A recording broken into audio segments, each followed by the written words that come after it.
collect herself. And when she came back she would purposely distance herself from Sebastian and stop pouring so deeply into him.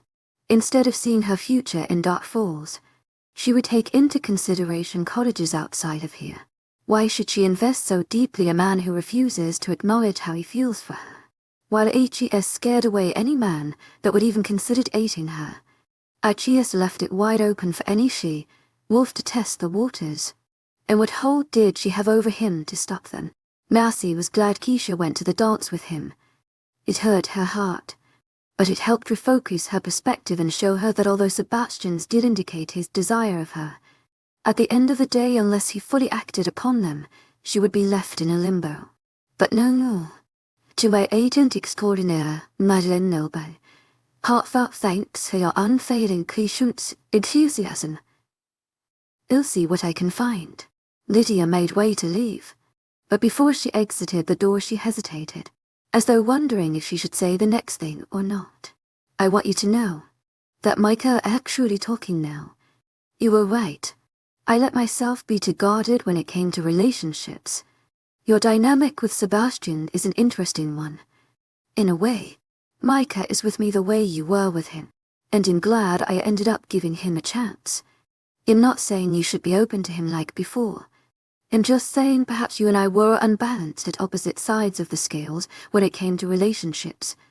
I became more open, And things adjusted. You just need to be more reserved. But just don't close off completely. I almost lost something very valuable. And I've seen the way he is with you. She is just being stubborn. Micah stepped away from me and I came to the realization of things so. If when you come back is ready to move things in a new direction, don't resist him too much. That's all. And with that she scampered away. Mousy was in awe of her sister opening up to her like that. She knew Micah and her had shifted things in a new direction, but she didn't think she'd be so changed. It amazed her how Lydia wasn't so against Sebastian anymore. Her words were encouraging in a way, but at the end of the day, Mousy did not want to think about Sebastian's reaction to her leaving. She didn't want to think of him at all, and so she wouldn't. Until the time came to dealing with him, she would just focus on herself and enjoying her winter break, far, far away, preferably in a warm place, surrounded by a large body of water that would make her forget about the wooded area of Dark Falls. Half hour later, Lydia came back with great news. Apparently, there was 2 open spots at a cruise in Florida. It would leave tomorrow afternoon, so she would have to take the adjoining plane at 6 a.m. to get there in the morning. Surprisingly enough, the ride was cheap. I can't believe this is the price. Massey beamed, staring at the confirmed purchase at hand. The vacation was all-inclusive. In the cruise she would dorm in a single bedroom. All food, drinks, and activities were included. They would even make a stop in the Caribbean, where tourists can go shopping and explore the surrounding area. Lydia shrugged good, naturally, and pat herself on the back. I know. Some people cancelled last minute, and since the ride goes out tomorrow, they sell the remaining rooms super cheap. You are the best. The money is in my wallet, Mercy said, pulling her sister into a tight hug and then gesturing towards her hanging purse. The rest of the night passed in a hurried teasel as she packed in super speed. Since the weather would be warm, she was glad to pack in many shorts, crop tops, light dresses, and open-toed shoes and sandals. She would only have to dress warmly on the way to the airport. To my agent extraordinaire, Madeleine Noble, heartfelt thanks for your unfailing enthusiasm. It's by freezing cold. At 12 p.m. when the dance was officially over, she received her first phone call from Jordan, and then Noah. Even Kristen called her, but Marcy promptly ignored all the calls, replacing it with a short text message she was safe at home. More messages. They were probably confused. They saw her argue heatedly with Sebastian in a corner, and then excuse herself from them to hang out with her other school friends. Emma and Lily didn't question her when she joined them. Her fake smile and hyped demeanor was enough to fool them. They were the perfect cover-up as she called a cab and sneaked out. Jordan was supposed to be her ride home. They were probably just now connecting the dots that she was not with Emma and Lily anymore. Too bad. As much as she loved them, the idea of showing defeat in front of Keisha and having Jordan take her home sounded too repulsing. Her actions made her feel independent. It was time to distance herself. It was time to heal. 38 Candy Jordan heard him before he saw him. Like clockwork, Sebastian joined them in the living room as he played video games with Jaden and Micah. To outside eyes it may give the impression that he actually wanted to join them in the fun. But Jordan knew better. He came to ask him the same questions 𝐻𝐸 has been asking for 3 days in a row now. Have you been able to contact Marcy? Sebastian asked, momentarily crouching to meet him at eye level. Jordan's gaze momentarily flickered to him before returning to the bright screen. No. She didn't answer my phone calls. How many times did you call her today? At what time? He interrogated, seemingly unsatisfied with the given response. Jordan sighed. Both of them knew Marcy was never this hard to contact in the first place. It was clear she was purposely avoiding them. The tension boiling between her and Sebastian was a palpable one throughout the whole Wonderland dance. Now it seemed Sebastian was the only one playing the avoidance game. I called her twice, once in the afternoon and then again after dinner. Nothing, Jordan answered. Sebastian's nostrils flared in irritation. a vein popping near his neck. This news made him none too pleased. It was just the ignored phone calls, but also the empty visits. Twice Jordan has tried to pick her up from her house, and twice Lydia has told him that Massey wasn't even there. She was doing other things that apparently required her to not be home. It got to the point that Sebastian himself went today to pick her up. But the answer didn't change. Both of them could smell that Lydia was lying. Massey's scent was absent in her home. She truly was there. Go visit her early in the morning before she goes anywhere. 𝐊𝐢𝐧𝐬 adjusted, sensing the rising rage in Sebastian. It was strange seeing him at such odds over not seeing Massey. It had only been 3 days. And anyway, he hadn't exactly been the kindest to her recently. He couldn't blame the girl for trying to evade him. "I'll take that. I beat you," Micah yelled, jumping up and doing his victory dance at having beat both his older brothers. Sebastian stood to his true height, giving Jaden a nod. "I will visit Massey tomorrow morning." At his statement, Micah paused, giving him a weird look. "That's a dumb idea. Why would you visit her when she's away on vacation?" All of them froze. "Hup, explain yourself. Where exactly is she?" Micah took note of their shocked expressions and began to wonder if perhaps he shouldn't have said that. He tried to remember exactly what Lydia had told him of the situation, but he hadn't been paying attention at the time. Too busy smelling her and hugging her close. Micah frowned when the details came to him. "Oh no, Lydia is going to kill me." Massey's phone laid on her bed. It was turned off, the screen black. She was tempted to turn it on, only to see if Sebastian had cared enough to text her. It's been for days. By now they must have found out she wasn't home anymore, if they had cared enough to reach out for her. That is, before she did something she had come to regret. She stuffed the phone into the very bottom of her suitcase, covering it with a tumble of clothes. This vacation was to help her get over Sebastian. How was she supposed to get over him if she kept desiring his attention? It's not something he would give her. She needed to let it go. Massey reached for her two-piece bikini.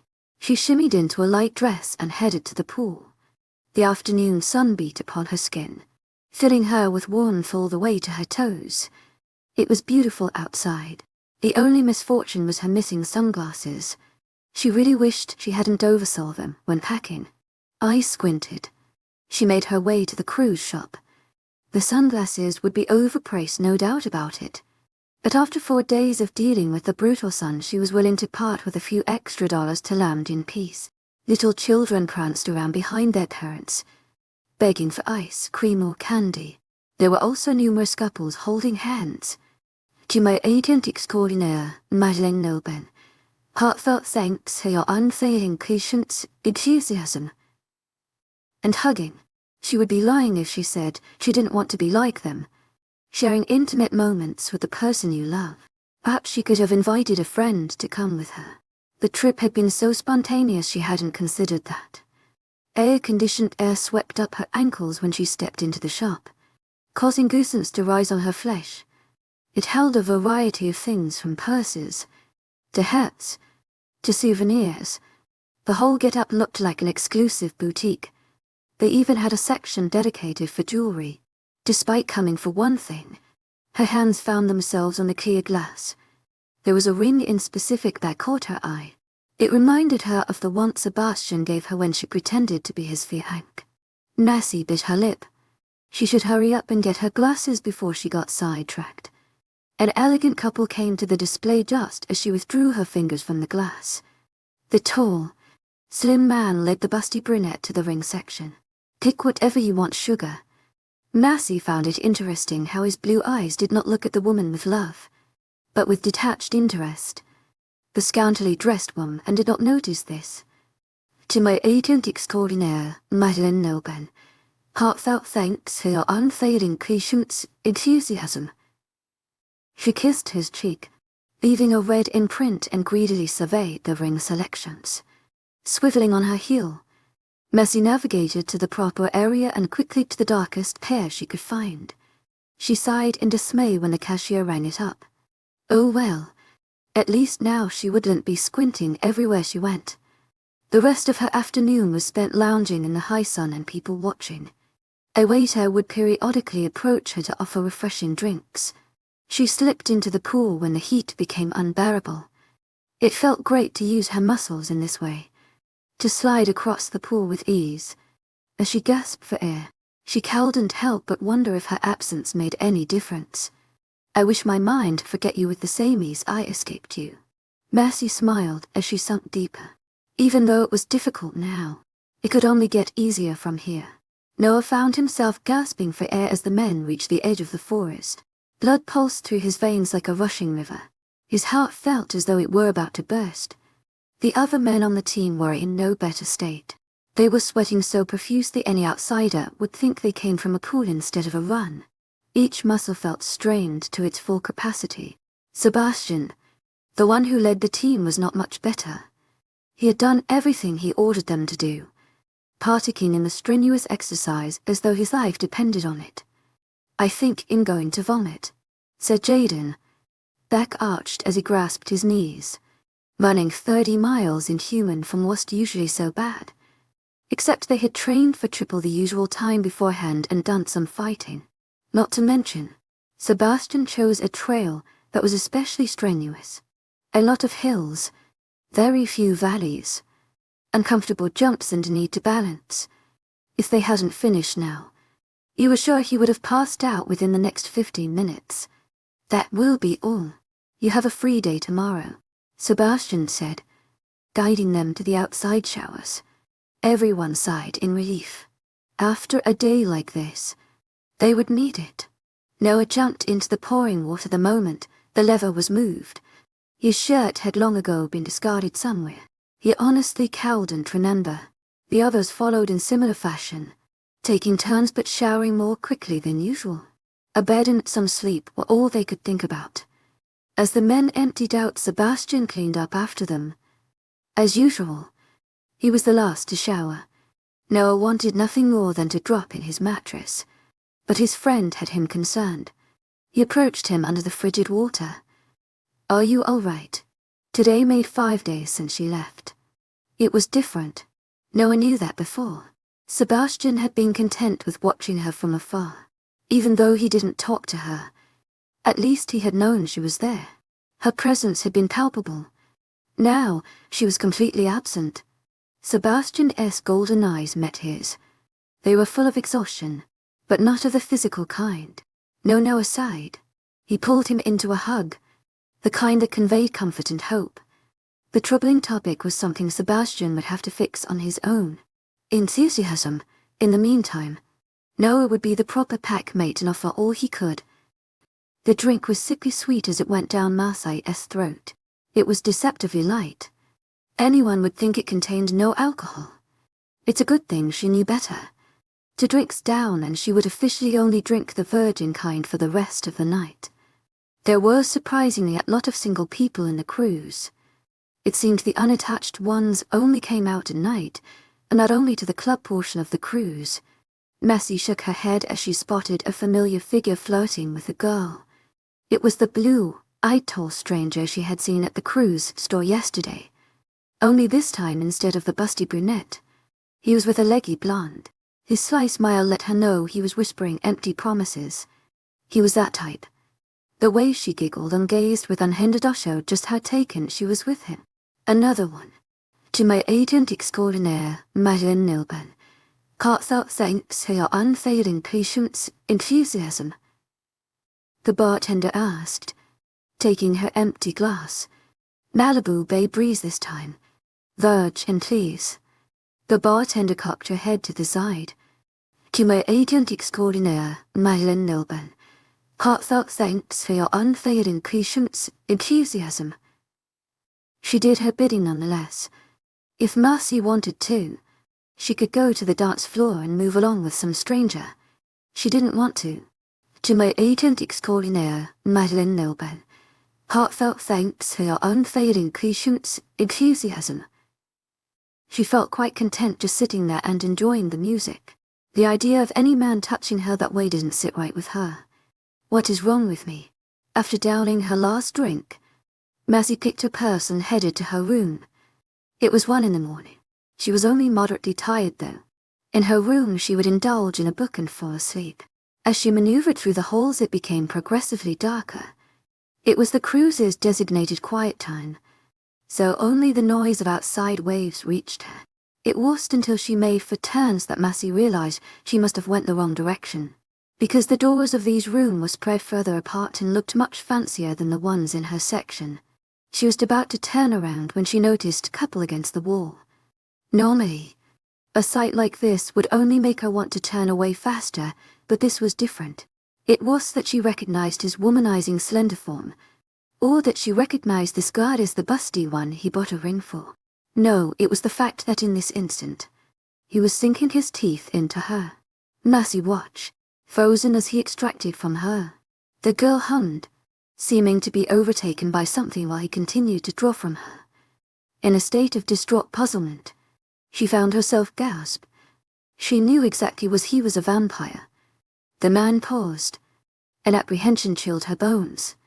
The vampire detached himself from the woman. He murmured a few words she had trouble distinguishing before she saw the girl crumple to the floor, eyes closed and unresponsive. Massey gaped. Did she faint, die? Within seconds he whizzed in front of her, causing her to regain her ability to move. Immediately she stepped away from him, but it was too late. His cold hands cupped her chin and drew her face inches apart from his, forcing her to look him in the eyes. The man smiled deviously as his blue-dotted dark eyes seemed to spin, causing her to fall into a trace. He was doing the same thing to her as he had done to his other victim. You will forget everything you saw tonight. Go to your room and fall asleep. Drowsiness spread across 𝐿𝐸's body. An overwhelming exhaustion seeped into her every cell. Her eyes drooped with heaviness, and the last thing she heard was the sound of a dark, humid chuckle as her body moved and she fell into darkness. Massey woke up the next morning feeling oddly well, rested. It was a surprise to her as she couldn't remember getting to bed. She remembered going to the club, but interestingly enough she had no further recollection after that other than fuzzy, muddled images that made no sense. Deciding to get up and start her morning, she washed up to eat some food and go enjoy the sun. She hurriedly donned some shorts with a C, threw a yellow shirt and rushed to the food restaurant. She didn't want to miss them before breakfast closed and they began to serve lunch. Much to her delight, when she arrived the staff had yet to switch the breakfast food to lunch. Massey grabbed a large plate and joined herself to the line where they made customized omelets. It was a medium-sized line, but she couldn't see much ahead due to the tall man in front of her. 𝐿𝐸's stomach growled loudly, astounding even her. We're already on the line. She poked the lower region of her abdomen for further emphasis, but it only earned her another growl. The man in front of her turned, his blue eyes appraising her with clear amusement. It was evident he overheard the whole of her conversation with her stomach. I'm certain a meal will be more effective in calming it down. Raising a brow, Massey felt a sudden wave of dizziness. She massaged her temples in vain attempt to lessen the pain, but it only reduced minutely. Noting her distress, the stranger came to her side. She recognized him. It was the guy from the club last night, the one chess scene with 2 girls. Hold on to me. His voice was smooth and reassuring. She felt a hand encircle her, and another mold itself into her waist for additional support. His hands felt cold and sent a shiver up her spine. How could someone's extremities feel so cold in this kind of weather? Another wave of dizziness hit her, making her almost faint in his arms. Don't faint on me, Candy. Though if you did, at least you know it's on a wonderful cat such as myself. He chuckled after that, finding his joke hilarious. Massey would have probably told him to not call her that ridiculous nickname, except the pounding pain on her head rendered her speechless. He led her towards a 2-person table, judging by the cup of coffee and assorted fruits on it. She figured he was already sitting there. Massey tried massaging her temples again. That is so weird, she mumbled, mostly to herself. She was not one to be prone to headaches, especially one so sharp.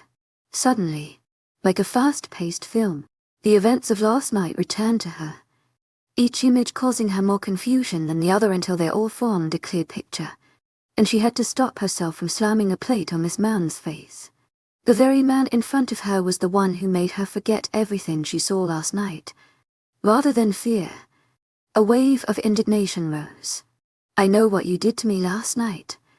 Interestingly enough, all the dizziness she felt earlier vanished away. Marcy grabbed the front of his shirt and hauled him to her. His eyes flooded with shock before molding itself into one of clear interest. A small smile graced his lips. "It's been a mighty long time since I've been gifted the opportunity to meet one with mature. A beautiful one as well, might I add. Now I really want to be your friend."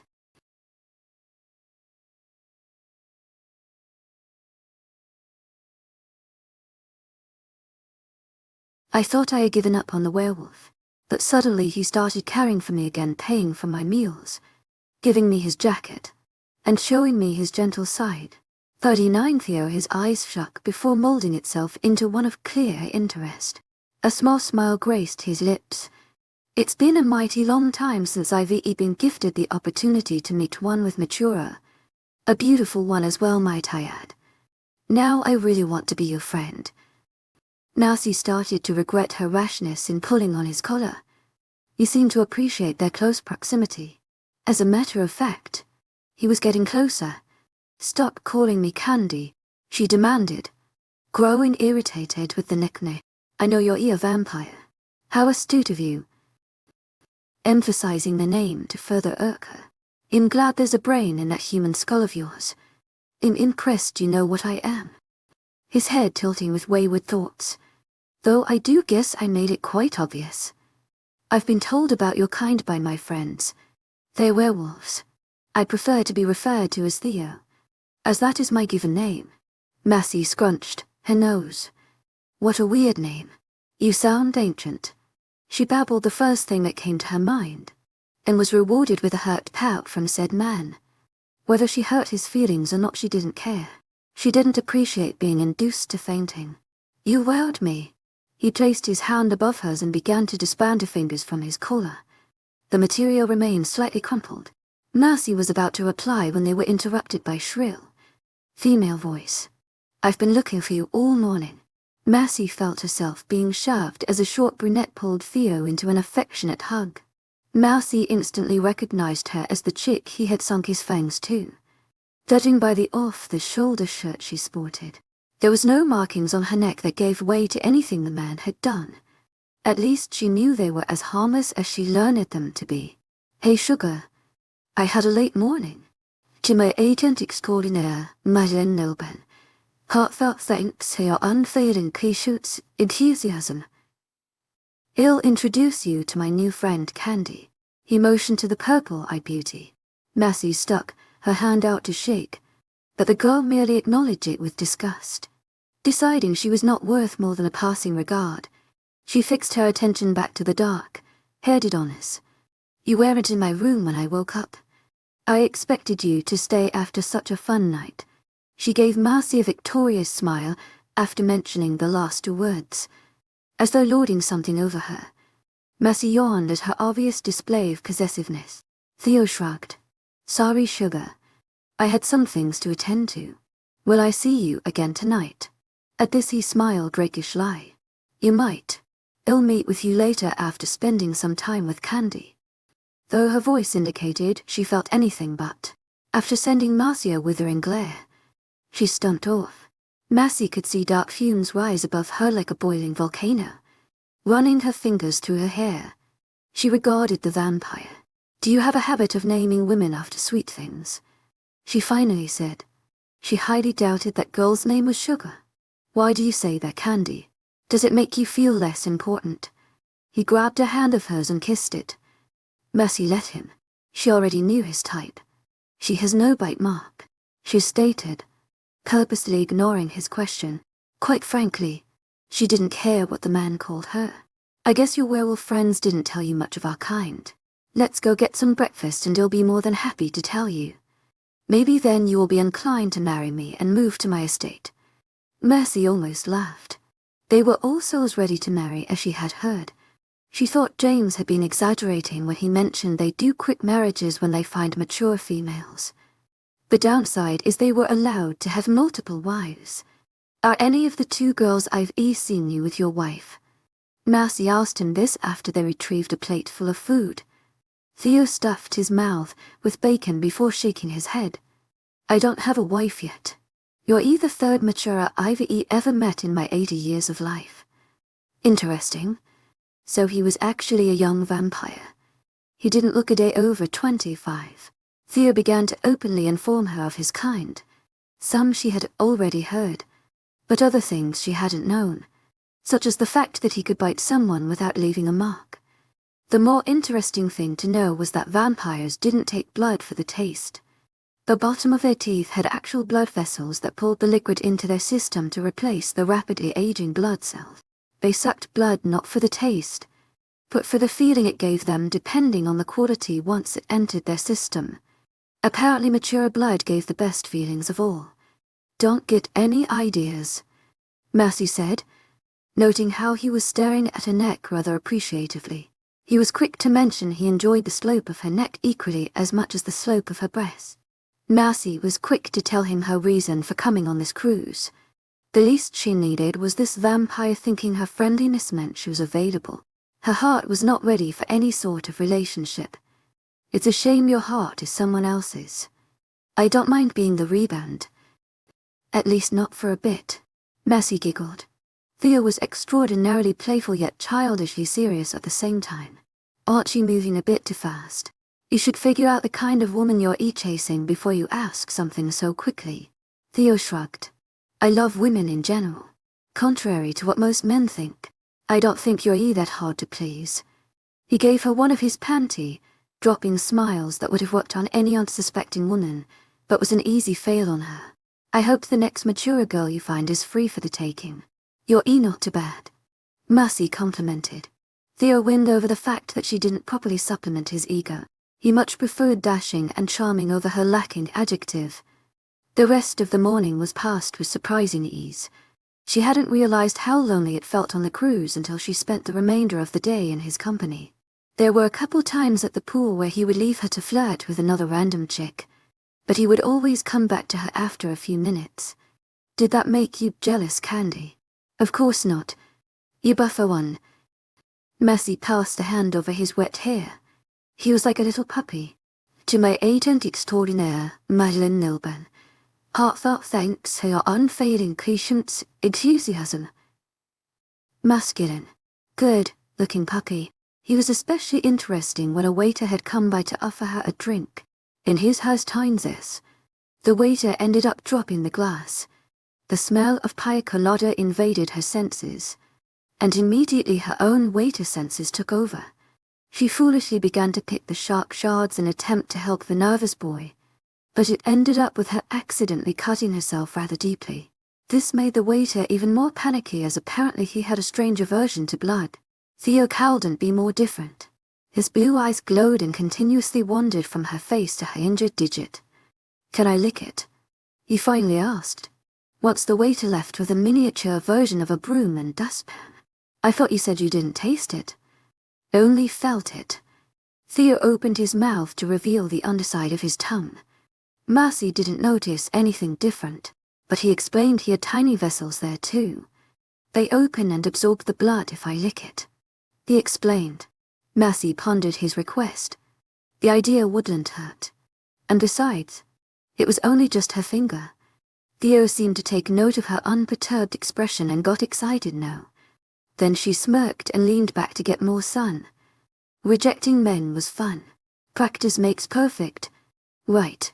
It was the last day before she had to return home, and the cruise had made a pit stop in Puerto Rico before they reached the Florida shores. Up until today, Theo had occupied the greater part of her vacation. In the mornings he met her for breakfast, and at night they indulged in one of the many activities the cruise provided. Some of them required paying additional out-pocket money as they were not included in the average cruise package, but Theo was more than prepared to pay. While he was a womanizer, he was a gentleman in every other sense.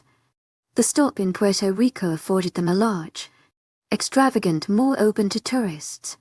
They just had to return before nightfall, otherwise risk the cruise leaving without them. As they walked around the shopping area, Messi paused in front of a clothing store. The display held beautiful casual dresses and form-fitting outfits. Because this mall would cater to tourists, it was guaranteed to be more expensive. But maybe she could grab a dress or two. "Let's go in there," she said, redirected them inside the store. Theo assessed it with clear distaste. "Shopping is not my cup of tea. You females take forever," he refuted, frozen to his spot. Messi continued to pull on his hands with much effort, but he remained unmoving. "Please," Messi begged, grabbing a hold of his shoulders and shaking him. Theo remained disinterested. "That sounds like an awful lot of work." Messi configured what she could possibly do to get him to comply. A light bulb flashed in her head, and her eyes shined with glee. "I'll let you suck on my finger for 2 hours. To make the offer more tantalizing, she wiggled her index finger in his line of vision. His eyes followed them, mesmerized. His voice was darker as he addressed her. "Why, Candy, this is indeed something I will not refuse." Messi smiled victoriously. "Let's go."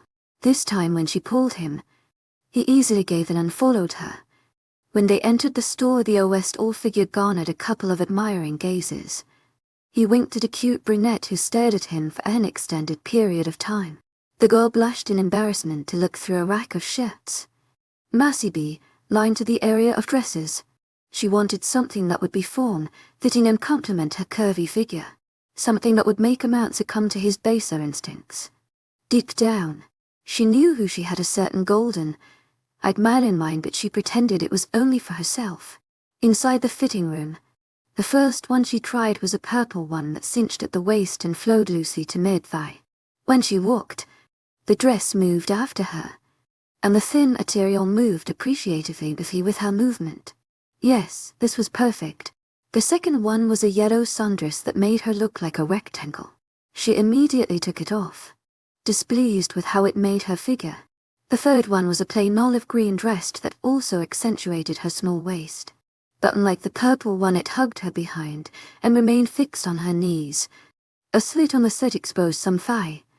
Now this was definitely a winner. Pleased with her findings, she put away the yellow one, but kept the other two. A quick glance at the price tags had her frown. She would only be able to afford one. Unless, looking around the store, she was not surprised to find Theo busily talking with the brunette from earlier. "Theo," she called. If it were any regular person, they probably would not have heard her. But like a puppy responding to its owner, Theo lifted his attention from the girl with him and said a rush goodbye before joining her.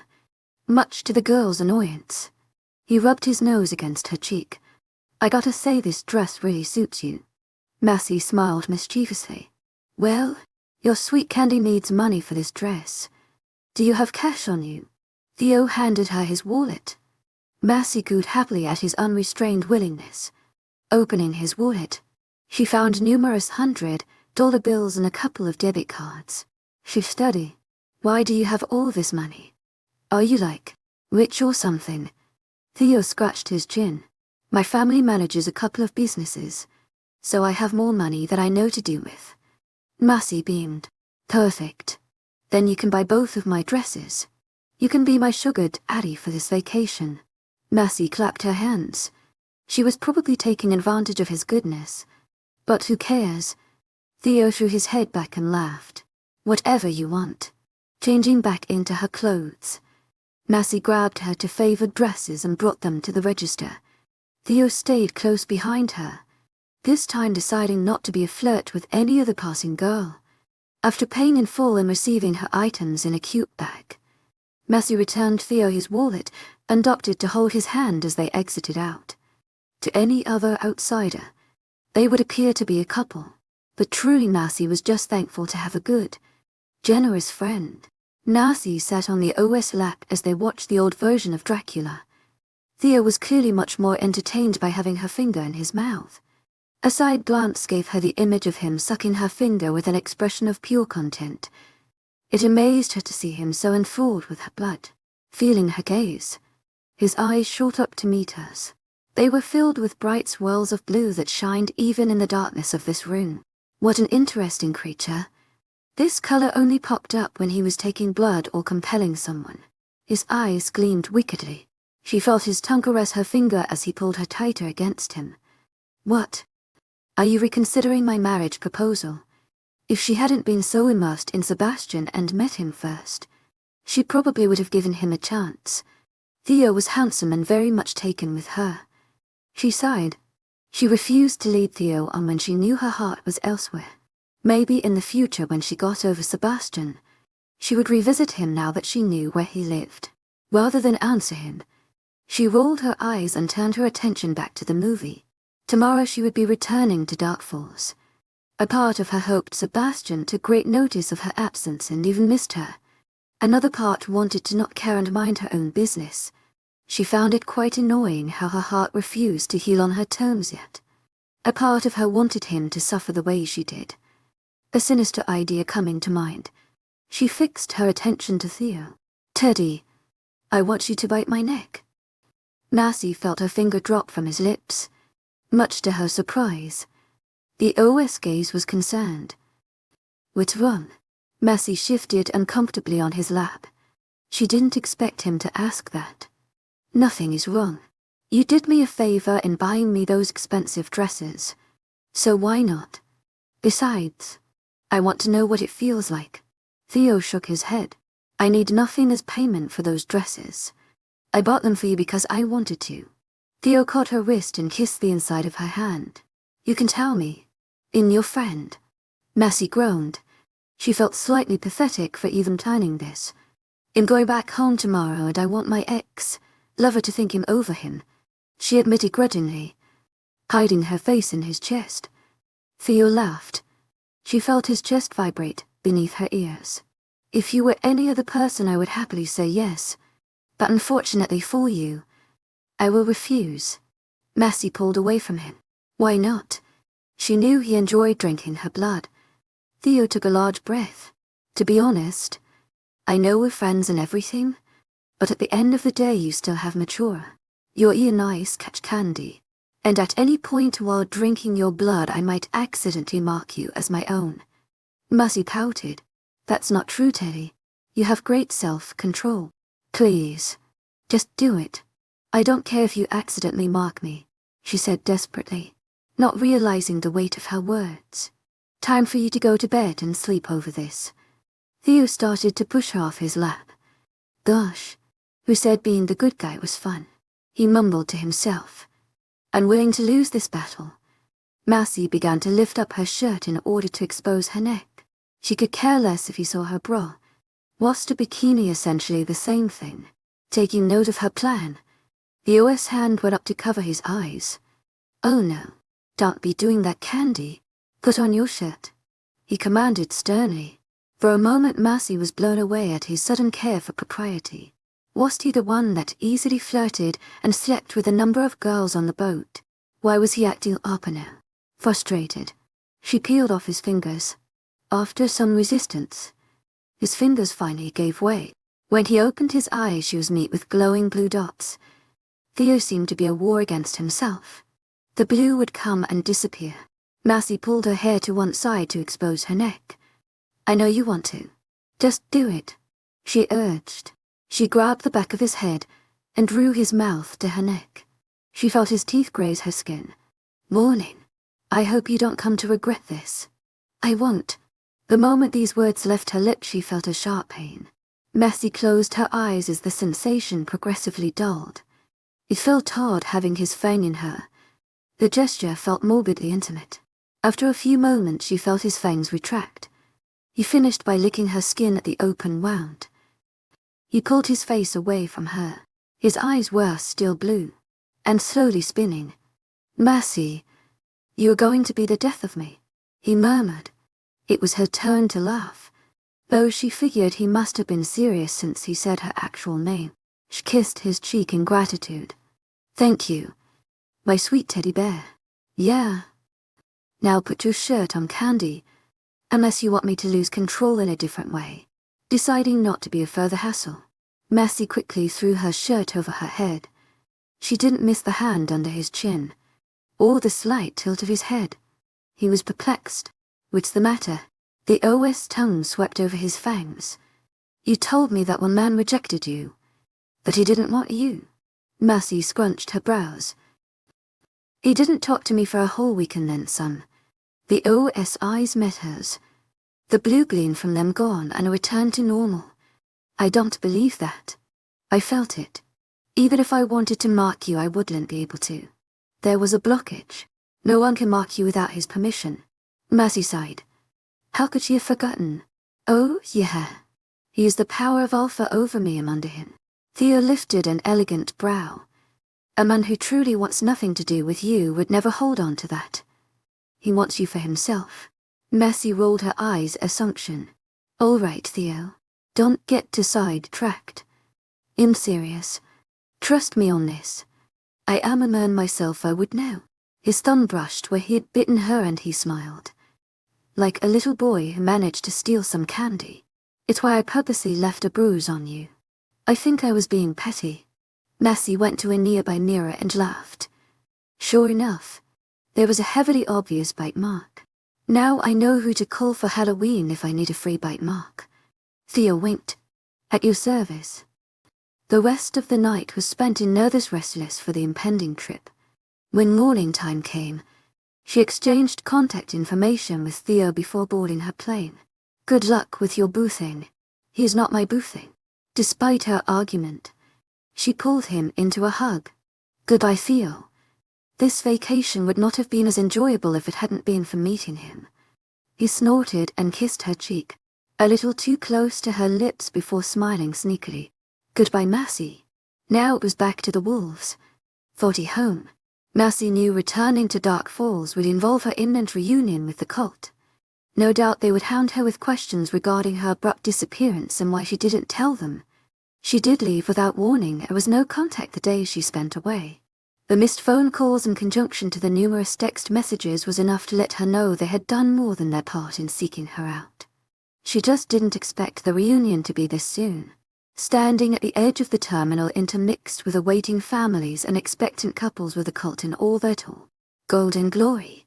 They were quite a bunch. Despite their regular clothes and off-set dispositions, they didn't fail to garner attention from curious onlookers. They sensed her before she even stepped foot on the sloping runway, and by the time she made it halfway they were over her, grabbing her bags and softly chiding her for not letting them know. How could you abandon me so? Princess. No, a wind. He pulled her into one of his back-breaking hugs. Was something wrong with your phone? Jaden took hold of her electronic device and assessed it, checking for any glitches. Look, you have a turtle, neck on but no jacket. Jordan fussed, disapproving of her clothes. He made a move to remove his own jacket, but before he did a large coat descended on her. Sebastian quietly zipped it to her chin. Mercy noticed his expression seemed troubled, but she didn't think to question him about it. She was too surprised to see him that his name was in the heap of missed phone calls along with the others. The familiar smell of woods in his masculine musk made her heart ache. Several days away in a tropical vacation felt like it helped some. Seeing him again made all the progress seem imaginary. She still wanted him. The truth was disappointing. She never saw herself as the type to stay hung up on a man who didn't want her. Mercy bit her lip. As long as she kept her distance, the pain of her heart should dull eventually. I missed you guys too. Mercy purposely faced away from Sebastian and engaged the rest of the guys. As they chatted to the parked car, Sebastian remained steadily behind her like a bodyguard. She would catch girls staring at him as they moved. She could tell because they wouldn't look at her, but somewhere directly above with appreciative eyes. Then they would whisper behind their hands and point at their group. Perks of walking with obnoxiously tall men. Handsome ones at that. The ride to her home was filled with chatter. When they parked outside her home, there seemed to be a silent agreement that Sebastian would be the one to walk her to the door and carry her things. Mercy pretended to not notice. She went to her home without a glance back. The door of her house opened easily, and Sebastian placed the luggage on her hardwood floor. Do you want me to bring them to your room? His hair fell slightly above his eyes, making him look more mysterious. She would have told him it was time to get a haircut again, but he was not a man to be suggesting things like that. No thank you. She was about to say goodbye when he pulled her into a hug. The first one he gave her since her return. The first one he's given her for weeks now, since he had ignored her before the trip. His arms felt warm and reassuring. Even so, she forced herself to remain still. There was no way she'd return the gesture. He pulled away slightly, but kept his arms in place. What's wrong? Mercy shrugged. Nothing is wrong. His hold loosened. His hands then trailed from her shoulders to the end of her fingertips. His way of saying he noticed how she didn't hug him back. Perhaps a way of question, but she wouldn't gift him with an answer. Silence hovered over them. It was like the silence between them before she left. This one felt different. It was sadder with a touch of nostalgia. When he realized she wouldn't grant him more conversation, Sebastian sighed. His fingers latched to her neck and brought her close. Mercy tensed when she felt his lips meet her forehead. He kissed her. "I'm glad you're safe," he mumbled. His words pulsed through her skin, soft and comforting. Before she allowed herself to indulge this pleasure, she pulled away from him. "Goodbye, Sebastian." Sebastian respectfully stayed in place as she reached for the door. His golden eyes didn't waver from her face. He kept staring at her, as though imprinting her image in his mind. It was at the sound of her lock that she finally heard his retreating footsteps. It didn't make any sense. He ignored her and didn't talk to her for over a week. Now he shows himself at the airport and drops her off her. Mercy felt her anger spike. Why did he even bother? In comforts of her room, Mercy put her clothes away. It was relatively easy, seeing as the things in the suitcase were mostly summer clothes that would go in a separate bag until May. The used ones in her hamper. While she folded, Lydia had joined her, and sorry I couldn't hold them back. Micah told them you left for a cruise and after that it was pointless to keep it a secret. Mercy waved away her apology. I don't mind. It's not like they could reach me when they found out. Seeing them at the airport was nice. And truly, she didn't realize how much she missed them. As she placed her suitcase in its proper spot, Mercy noticed a particular black book at the edge of her dresser. The gold binding solidified what she thought it was. I thought I lost this, she said out loud. Lydia eyed the book. Oh, that. I borrowed it for a bit. I finished reading it. Didn't think you'd notice. She snorted, probably thinking of how her older sister barely read books. Mercy felt her eyes narrowing. This book would have saved her a shock if 𝐊𝐲𝐵 she had only read it prior to going to Everglades. The book had disappeared, and she hadn't read it before going. Knowing its contents beforehand could have potentially prevented the huge quarrel she had with Sebastian. Deciding to dispel all frustration, she placed the book back down. Lydia had not done it on purpose. In the end, it was probably good things happened the way they did. It only hastened the inevitable. I hope it was more useful to you than it ever was for me. Mercy said bitterly. She would have to return it now that she had no use for it. What was the point in learning about werewolves if she wouldn't marry one anyway? A useless waste of time. Mercy grabbed her last articles of clothing and hung them in her closet. It was the nice dresses Theo bought for her. It's a shame she would have to wait some time before she wore them. The hot sun made her forget about the true weather at home. Those look new. You bought summer dresses in winter? Lydia inquired. She raised a disparaging brow to show her disapproval. It's not like I would find pretty coats and jackets in Puerto Rico. Mercy countered. Besides, I didn't pay for it. Theo did. The new name raised her interest. Theo. Who's that? Mercy smiled. A friend I met in vacation. A 𝐊𝐲𝐬 vampire, she added smoothly, feeling rather cool when her sister's mouth dropped. There's no way her sister met one before. What's he like? Mercy went into detail about all she learned. Vampires were an interesting kind of their own. She sincerely hoped Theo found himself a good partner in the nearby future. By the end of their discussion, The purple-eye beauty was in front of her mirror in only a bra with her old sister eye in the bite mark. That looks painful. She made move to touch it. Then, she seemed to think better of it and let her finger retreat. If the goal was to show Sebastian you didn't care, why wear a turtleneck on the way back? Massey eased into one of her short shirts, discarding the turtleneck in her hamper. While it was cool outside, inside her home was warm. It sounded like a good idea at the moment. By the time I was in the plane, I changed my mind. If in getting over him, I'm not supposed to care about what he thinks. She rationalized.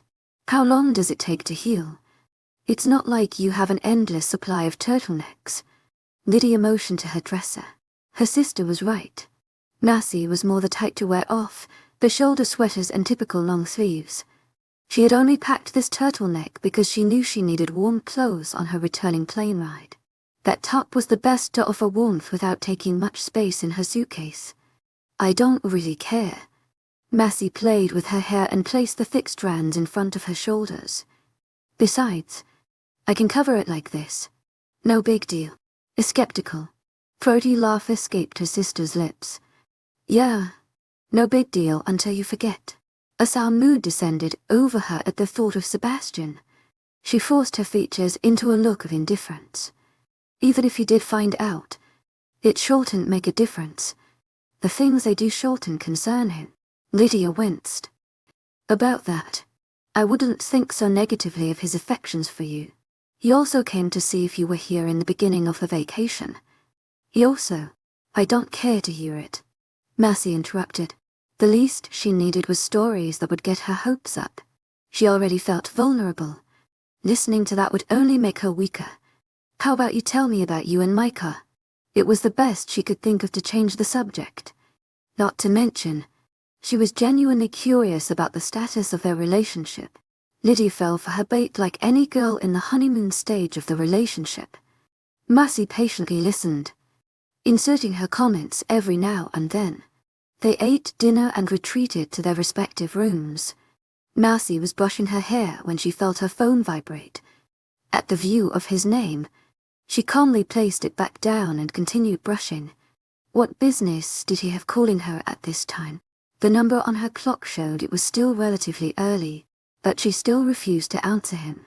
She was streaming videos on her tablet for the next hour when she felt it vibrate again. Massey huffed. Him again. It felt nice to ignore him the way he had to her. At the same time, her eyes wavered to the green button. She kind of wanted to answer it, just to see what he would say. Should she? After a few seconds, the phone sent him to voicemail, having rang too many times. Well, there's her decision then. She returned to the video. Only this time it was more difficult to concentrate. The preppy makeup artist didn't hold her attention as much anymore, and the video she had previously seen with rapt interest was now dull. Why did he make things difficult? He was supposed to leave her alone like her had before, not reach out to her. Rather than watch a tutorial, Massey switched to a TV series. Perhaps getting into someone else's life would make her forget about her own. She was midway through an interesting pilot when an unmistakable howl reached her ears. Disbelieving, Massey went to her window. His thick brown fur and powerful hinds were impossible to negate.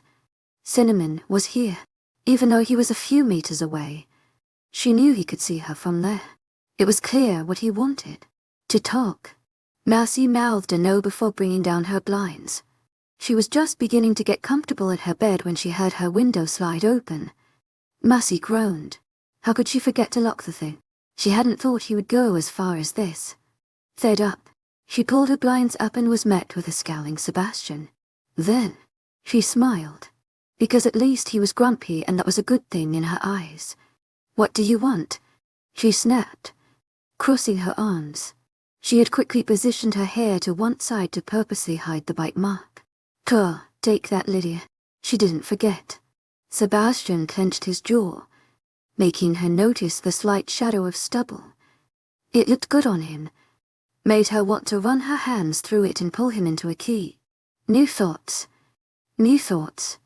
New thoughts. She mentally chanted the two words, willing the images to go away. He was perched on the thick branches of the tree beside her room. Never has this tree been so inconvenient. Thankfully, Sebastian looked heavy enough that maybe the branches would snap. That would be extremely helpful. I came to talk to you. You're not answering your phone. His gaze darted to the refer device. It was on her bed connected to a charger. No excuse for her to not have picked it up. Obviously, I didn't want to. Can you leave now?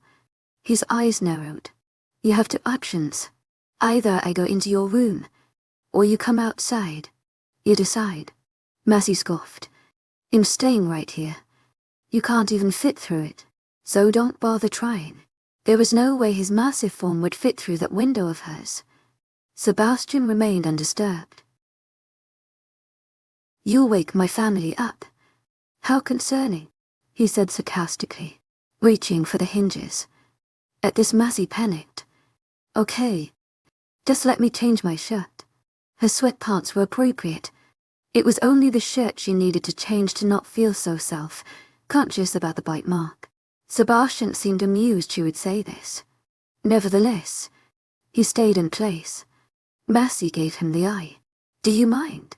I'm about to change. He grunted. It's nothing I haven't seen before. Turn around, she demanded, refusing to let him have his way. In actuality, she could care less if he saw her in a bra. He was right. She has seen her wearing much less, but that was back when she foolishly saw him as hers.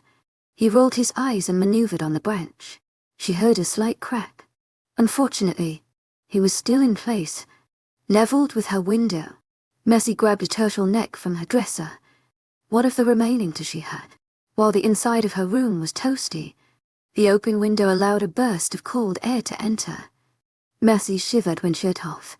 She was just reaching for the turtleneck when his voice arrested her. What is that? His deadly tone made goosebumps rise. She finished putting the sweater on.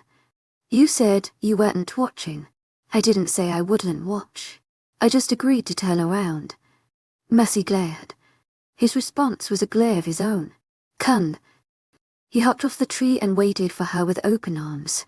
He seriously thought to catch her. She momentarily looked down before lifting her chin. He'll use the stairs. Sebastian waited for her at the back exit. His expression was vexed as she stepped out, but she refused to acknowledge it. She calmly closed her house door and went ahead of him to the spot they went to last time. Unlike before, she didn't bother making herself comfortable by sitting. This shouldn't last too long. Sebastian returned to the previous topic. I asked you what that was. The waves of danger he emitted made her feel misplaced. But she forced the unease away. I don't need to explain what it is. I'm sure you know yourself. He closed the distance between them. A vampire.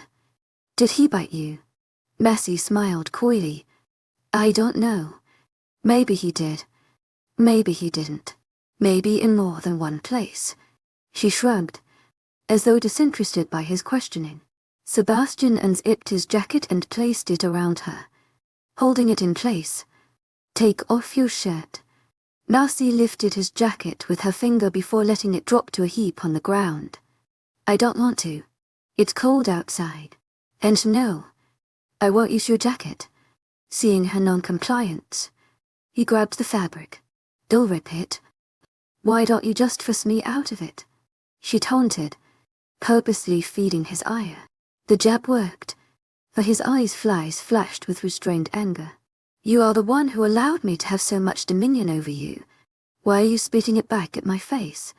Because you're either one who didn't think I was ready. You almost refused having me under you. He passed an aggravated hand through his hair. Take off your shirt. Massey watched as her arms did his bidding, even though he had done it more than twice before. It still amazed her when it happened. Sebastian inspected her carefully. His fingers left warm imprints wherever they touched. It seemed he was suspicious of the vampire biting her in other places, such as her back and certain parts of her stomach. When he saw that only her neck was bitten, his eyes fell to her jeans. Be honest. Did he see anything of your lower part? He asked seriously. A hand of his slid between her thighs, his thumb above her femoral artery. Mercy felt her breath hitch. This felt very personal. When she didn't answer, the grip on her tighter, and his free hand grabbed the edges of her sweatpants. She wouldn't put it past him to make her take it off so he could check no. His hand retreated and she was able to breathe again. "You can put the shirt back on." "Wonderful," she muttered sarcastically. "Ready to leave. Now that we've had our little chat. I guess I can go now." She turned to leave, but his voice stopped her. "Why did you let him bite you?" "Because he wanted to try my blood and I figured why not." His nostrils flared. "That is something very intimate." "What does it matter? It's not like anyone's claiming me. I'm single with no ties to anyone. I can do anything with anyone I will stop." He moved closer and closer until she had to keep stepping back to maintain distance. The moment her back hit a trunk, she knew she was done for. "Don't say that," he murmured, his nose pressing into her face. Mercy clenched her fist. "Get away from me. You ignored me for a whole week and refused to talk. Now you want to talk to me. Demand all these things when I'm not even yours. You can forget it." She pushed against his chest to move him away, but against his strength her efforts made no difference. His hands went over hers, caressing them. His golden eyes fell to hers. They were full of regret and great sorrow. "I was wrong. I shouldn't have treated you like that. I wanted to protect you and wound up hurting you." Mercy frowned, her heart crashing. No, this was bad. This was dangerous. She didn't want to hear it anymore. "I forgive you. Can you let me go now?" she whispered, avoiding his eyes. They were too potent. They did things to her heart. "You don't mean that." His thumb stroked her cheek. "You're only saying that so I can leave. I won't make the same mistake again." Mercy pulled away from his touch. "I want to go home now. I'm tired and I want to sleep." Sebastian stayed quiet. He squeezed her hand and then nodded. The walk back to her house was a quiet one. She could tell by the way he looked at her hand that he wanted to hold it, so she purposely crossed her arms to make them unavailable. She was ready to just barge through her door and leave him, but before she did, a grip on her hips held her in place. "What now?" she snapped. Rather than answer her, he tore the fabric at the right side of her neck. Mercy gaped. He had used his claw to make a straight line through the tall collar. Now the vampire bite was in full view. His hands rose to her waist and tightened while his face lifted the spot. He began to lick her, each swipe of his tongue more aggressive than the next. She stepped back in surprise, but the hands around her were ironclad, holding her in place. When he stepped back, he appeared more calm. His eyes met hers. Possessive. Much better. Mercy didn't know what to respond. She was absolutely shocked. His chest pushed against hers, forcing her to step back until her feet were in the safety of her home. Then, he locked the door from the inside and closed it himself. But not before saying, "See you tomorrow." After staying frozen in her spot, the reality of what just happened came to her. She bolted to her room and turned the lights on without hindrance. Sure enough, the mark was completely gone. Her eyes narrowed.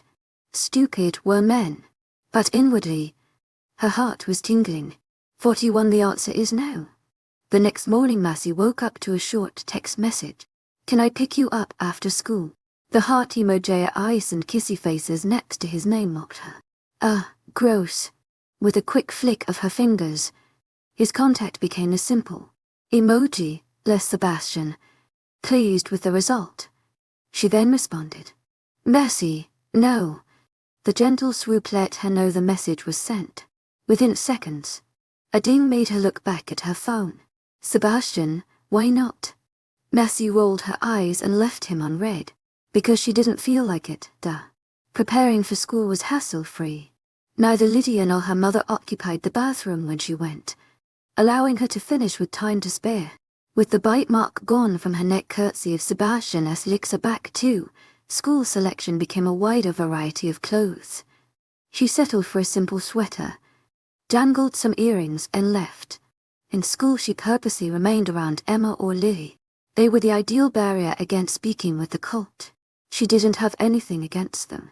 She loved them dearly, But the least she needed was excess attention and questions coming from her friends as to why they were suddenly so close to her. Before, she would have lavished on their all, considering herself proud for proving the 𝐊𝐲𝐬𝐬 to be more specific.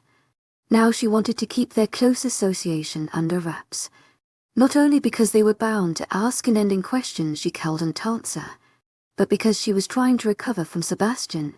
Aside from her sister and his friends, she didn't want anyone else to know what went down between them. It was best to forgive and forget. What she didn't account for was Sebastian's own plans.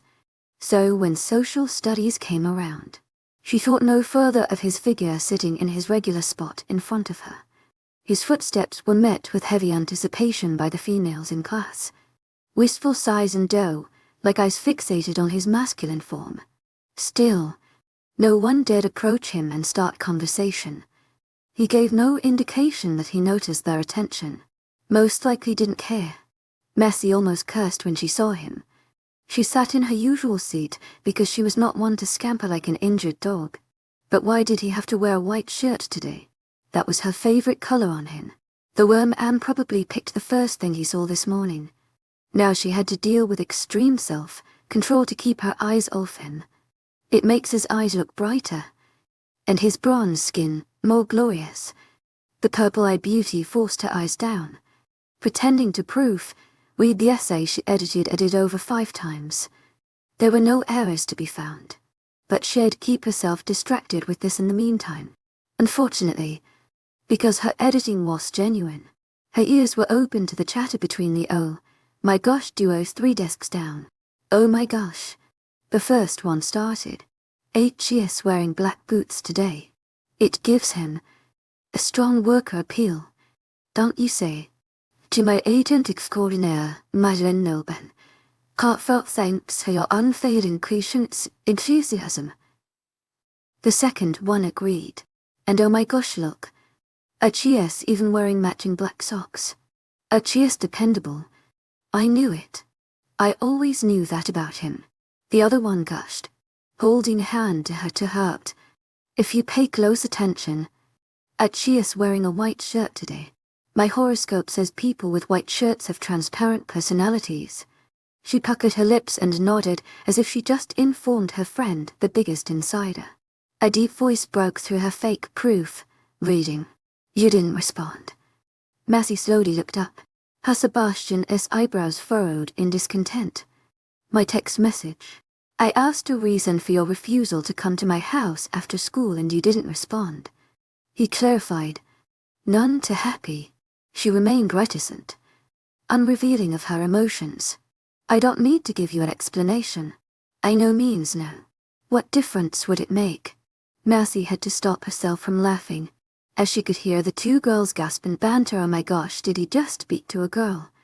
𝐻𝐸𝐻. In trying to hear what they're talking about. She's actually really pretty. Oh my gosh. Cannot you not compliment the competition? If only they knew. She was no competition at all. She was rejected by the very man who stood before her. Sebastian regarded her silently. He opened his mouth to speak, but was interrupted by the late entrance of Mr. Barman, who was quick to direct them into handing in their assigned winter break essay. After receiving the packets from those behind her, Messie passed them over to Sebastian. He took them from her, his fingers brushing over hers unnecessarily. She hastily pulled her hand back and hoped he didn't notice. His gaze remained on her as he passed it up. The frown that fell over his lips let her know he had indeed noticed. Oh well, her feelings take priority over his. Sebastian felt sorry about his actions towards her before that much was clear. However, there was the sinking knowledge at the pit of her stomach that reminded her his need for reconciliation was tied to wanting to restore their easy-going friendship. As for Messie, there was no way she could just be friends with Sebastian. At least not now, while her emotions were prone to waywardness now. She needed to keep her distance from him until she got over him. Class went rather smoothly with Mr. Barman speaking non-stop about some revolution. When the bell rang, Messie sighed in relief. She could now escape the presence of a specific worm. However, it seemed it was not to be so. Ever the predator, Sebastian was poised to catch her the moment she bounced from her seat and darted to the door. A hand easily closed around her hips and pulled her to his side.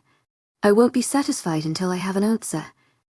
His hold was unrelenting as she attempted to maneuver herself from under him.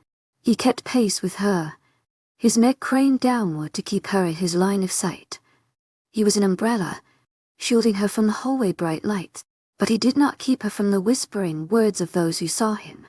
Is that Sebastian with a girl? No way. I guess him and Keisha are no longer a thing. He never held Keisha like that. 𝐿𝐲𝐬𝐬's heart quickened with alarm. If people kept seeing them like this, they would assume the worst. Sebastian, people are staring. She stressed. She placed her hand over his large one on her hip, plucking each finger off. Rather than heed her warning, his grip tightened. This staring is not my concern. I'm talking to you. Massey groaned. She didn't have a specific reason for not going to his house. She just didn't want to go. No doubt that admission would get her nowhere with him. She would use a different technique. I'll think about it. 𝐊𝐢𝐳𝐧𝐼𝐻𝐿 𝐊𝐢𝐳𝐬. Heartfelt thanks for your unfailing 𝐊𝐢𝐳𝐧𝐼𝐻𝐿. In the case I decide to go, I'll text you. PSH. No chance of that happening. She didn't plan on stepping foot in his home anytime soon. He grunted. Good. Can you let me go now? He released his hold and Marcy kept telling herself that she didn't miss it. As they neared the cafeteria, she gave him the eye. Why are you doing this? She grumbled, referring to him following her. He used to always arrive ahead of her and wouldn't to walk beside her regardless of them going the same direction. As much as she tried to override him, her quick footsteps were matched with relative ease by the long-legged, handsome woman. I want to, was his simple reply. What was his problem? At some point during her cruise vacation, someone forgot to mention their roles switched. For much to her grievance, there was a golden-eyed man who wouldn't let up. We're here. Why don't you go find your people? They enter the cafeteria and it's just like the hallways. Curious eyes follow her. But it's not necessarily her. More like the person stuck to her. Sebastian's close proximity makes it undeniable that 𝐊𝐲 is walking with her regardless of the annoyed expression she sported. Marcy went off to her usual table and let him break off to his secluded one. Except he didn't. 𝐊𝐲 is still following her and she doesn't know why. Before she reached it, he grabbed her arm. Come to my table. Marcy heard a set of startled gasps. Great. They were 3 feet away from her table. Evidently this was close enough for them to overhear the conversation. I want to hang out with my other friends. Maybe another day. Despite his nod, the line his lips formed show 𝐊𝐲 is displeased. Marcy makes move to leave, but before she does he plants a quick kiss on her cheek. The action took her off guard. Since when did he start doing that in front of onlookers? A semblance of a smile threatens to escape. One she destroys by hastily schooling her features into one of disregard. Weeks ago he publicly humiliated her by pushing her away from a hug. Marcy feigned ignorance at the gaping mouths in her table. Their expressions vary from shock to dismay, the most potent of all being jealousy. She didn't mind. They could seek that cold, block and keep him for all she cared. How was vacation for you guys? Mercy asked. She removed her backpack, placing it at the side of her seat. She figured she might as well start the conversation since their awe-struck expressions left them rather speechless. Marcy was truly acquainted with many of the girls except Emma, Lily, and Emily S. herself. Emma was the first to come out of it. Oh, it was great.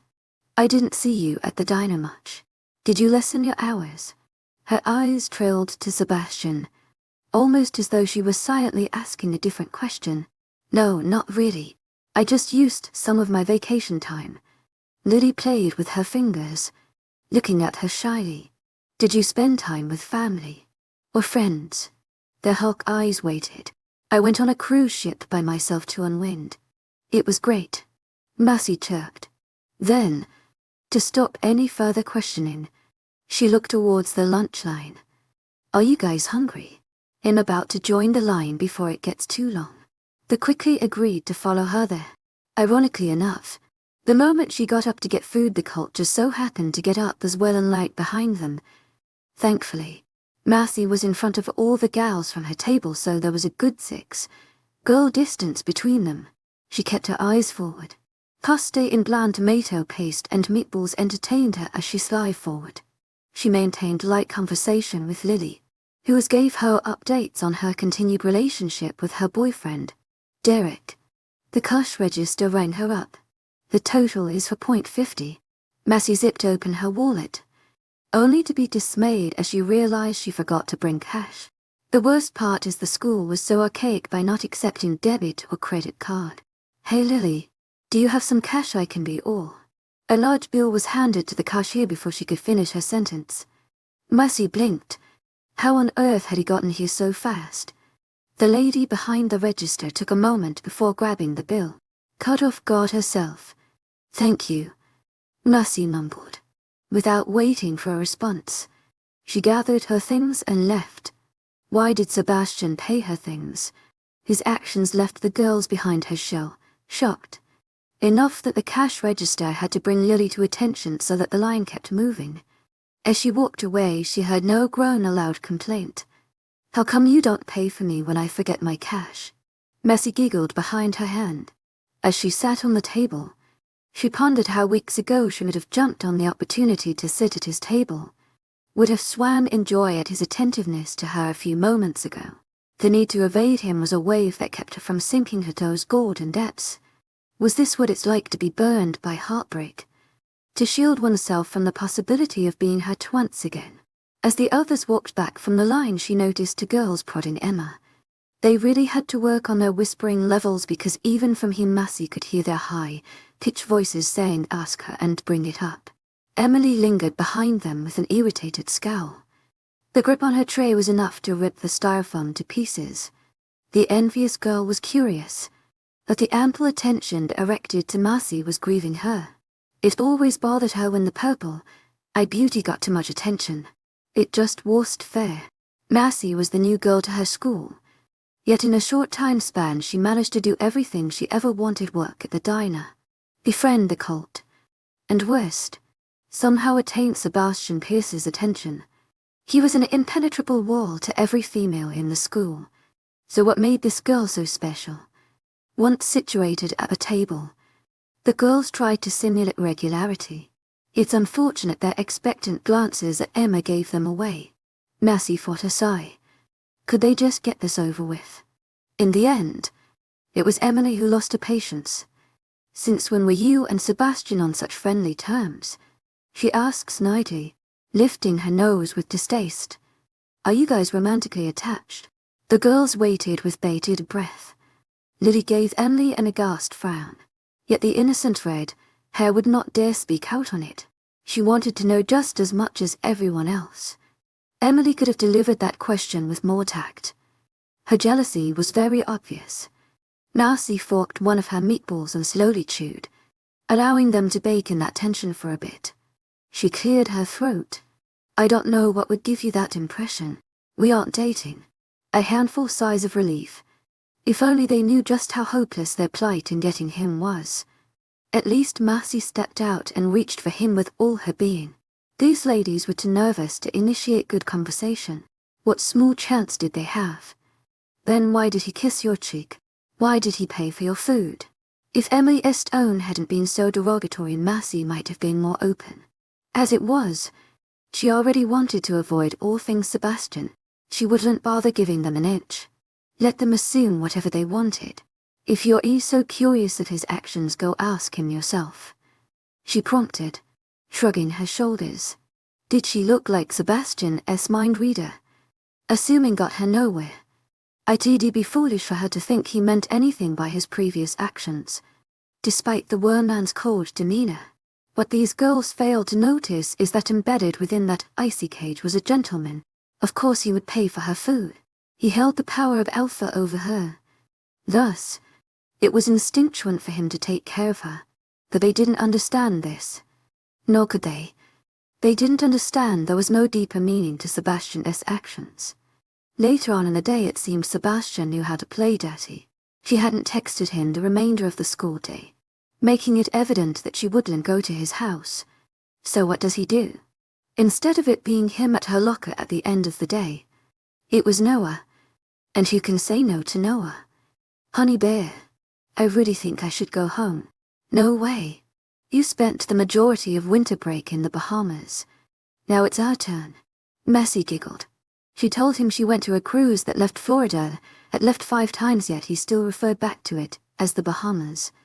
There was no point in correcting him anymore. There was also no point in arguing any further, for they were already parked at the pack house. So much for not stepping foot at his place again. I just don't think it's wise. She trailed off. Noah was with her the majority of the winter wonderland dance.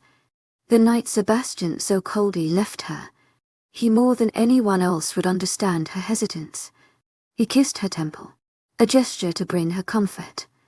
Don't worry yourself, princess. I wouldn't bring you here if it wasn't for your best interests. Do your homework while we train. Afterwards I want to hear more about your trip. Do the same as before. 𝐊𝐢𝐳𝐷𝐞𝐝 heartfelt thanks for your unfailing patience, enthusiasm. He wanted her to resume the routine of coming to their home regularly. She could sense it. Did he not remember that for a week straight Sebastian purposely ignored her here, in his very own territory? That the werewolf ceased to pick her altogether and delegated the drive to them? He didn't want her in his home back then. Why did he want her here now? With a weary sigh, she allowed the bleak musings to fall on the wayside. The prospect of seeing Sebastian again did not sit right with her, but she was willing to his presence to be with them. And so, with a small smile, she followed the easygoing, buff woman inside. The spot had a nice store where I found some dresses. Unfortunately, I can't wear them until the weather gets a little warmer. I got them for free though, so I can't complain. Theo bought them for me. Theo? Who's Theo? Jordan questioned, bringing notice to the foreign name. They were sitting around her, listening as she recounted her trip. 𝐊𝐢𝐳𝐷𝐞𝐝 heartfelt thanks for your unfailing patience, enthusiasm. There were some things she opted to leave out, such as the fact that she offered her neck to the vampire. She'd leave that out. She settled for a simple description. 𝐊𝐢𝐳𝐷𝐞𝐝 heartfelt thanks for your unfailing patience, enthusiasm. Handsome vampire I met at the cruise. How nice of you to remember important facts of him, Sebastian said 𝐶𝐲𝐬. He elected the seat next to her, making it impossible to miss his remark. Messi ignored him, keeping her eyes on Jaden and Jordan, who were at her feet sitting in front of the couch, on Noah, who sat on her right side. Theo and I became fast friends. He was my companion the last half of my trip. You met a vampire. Who would have thought? Jaden commented, putting a hand to his chin. Noah tugged her arm. Did he find out you had mature? The question incited their interests. All except Sebastian, who appeared more annoyed than anything else. Messi nodded yes. He found out the day after he compelled me. Once I remembered everything, compelling didn't work again. A mirthful laugh escaped her lips. He asked me to marry him and move into his home suddenly. A foreboding aura evaded her senses.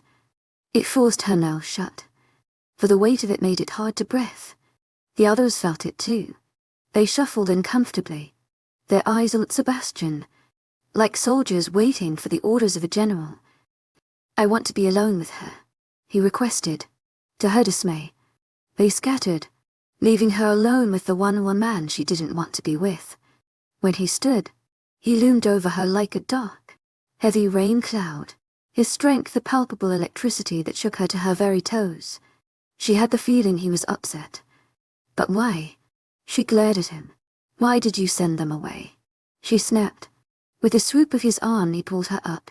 Come, we will speak of this privately in my room. His voice was rough, like he really wanted to damage something. It almost made her laugh. Did he really think he could control her like that? Nor did you forget? It's inappropriate for a werewolf to be alone in a room with a woman he has not mated. She quoted what he once told her when she had entered his room uninvited. His dangerous rumble. made her question her choice of words. But it was true. Yet, woman. I said yet. A woman he has not mated yet. But fine. I will cater to you in this. A different place then. And with that, he called her to a room unknown. He once pushed me away, but now he says he misses me and wants to pursue me. Ported to friends only. The room was one Marcy had never seen before. A variety of books lined the four walls from corner to corner. It was impossible to count the number of hardcovers she saw. Even from a distance she could tell they were old and exquisite. A curious finger trailed down one of the bindings nearest to her. It was just as she thought. Their old age did not destroy their quality, as the books were amazingly sturdy. Two small comfortable couches curved around a blazing fireplace. The perfect cozy spot to cuddle and read a book. She would have labeled it as a library except it contained a handful of features that deemed it a type of office. A large mahogany desk stood at the far opposite side.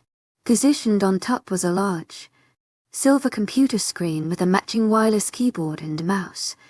A set of intimidating files perched at the very edge, almost as if the person who sat there dreaded the idea of doing them, but knew to keep it close. "This is my father's study," Sebastian said, answering the question in her eyes. "One day when I become Alpha, it will be mine. This place will offer us the privacy we need." Massey followed him as he guided them closer to the fireplace. "What did you want to talk about?" As they halted in front of the couches, she noticed he was frowning. "When you mentioned you let that blood sucker bite you, there was no mention of him pursuing you. Are you allowing his advances?" Massey pursed her lips. She recognized he was upset about her relationship with Thea. "He is only my friend. I'm not seeking anything deeper with him." Her response did not seem to quell his stiffness of his shoulders. "Let me pursue you." His features taut with determination. He looked like a man with a mission, one he was unwilling to back off from no matter what dangers faced him ahead. 𝐿𝐸's eyes widened. "What? No, why on earth would you do that? He was the one who pushed her away. You should let her to heal her wounds and get over him in peace." The other side of her heart, the hopeful one, heard this with tearful expectations. Sebastian looked down and whispered a response, but it was too low for her ears to catch why. She repeated, this time more softly, "Because I miss you." His voice was thick with emotion. She couldn't believe this. Why was he doing this to her? Her heart. It could only take so much. "You miss what?" Somewhat doubtful, his deep eyes poured into her, heavy with fondness. They held a reminiscent hedge, almost as though you were replaying memories from his heart. "Everything." He gently took hold of her arms and laced them around his shoulders, bringing them close together. "I miss your hugs." His fingers then combed through her hair, softly, as though they were made of the finest threads. The gesture made her release a gentle sigh. "I miss how you played with my hair." He kissed her forehead, then her temple, her cheek, the corner of her lips. "I miss your kisses." He squeezed her tightly. "I miss the way you used to hold on me, like you depended on me, like you trusted me." Massey looked down. "Sebastian, enthusiasm, listen." He caressed her cheek, frowning deeply. "You never used to call me that." His voice trailed off to a saddened end. Before, he was her Sebi. Nowadays she purposely addressed him through his full name, as she didn't know what to say. Sebastian continued, connecting his forehead with hers.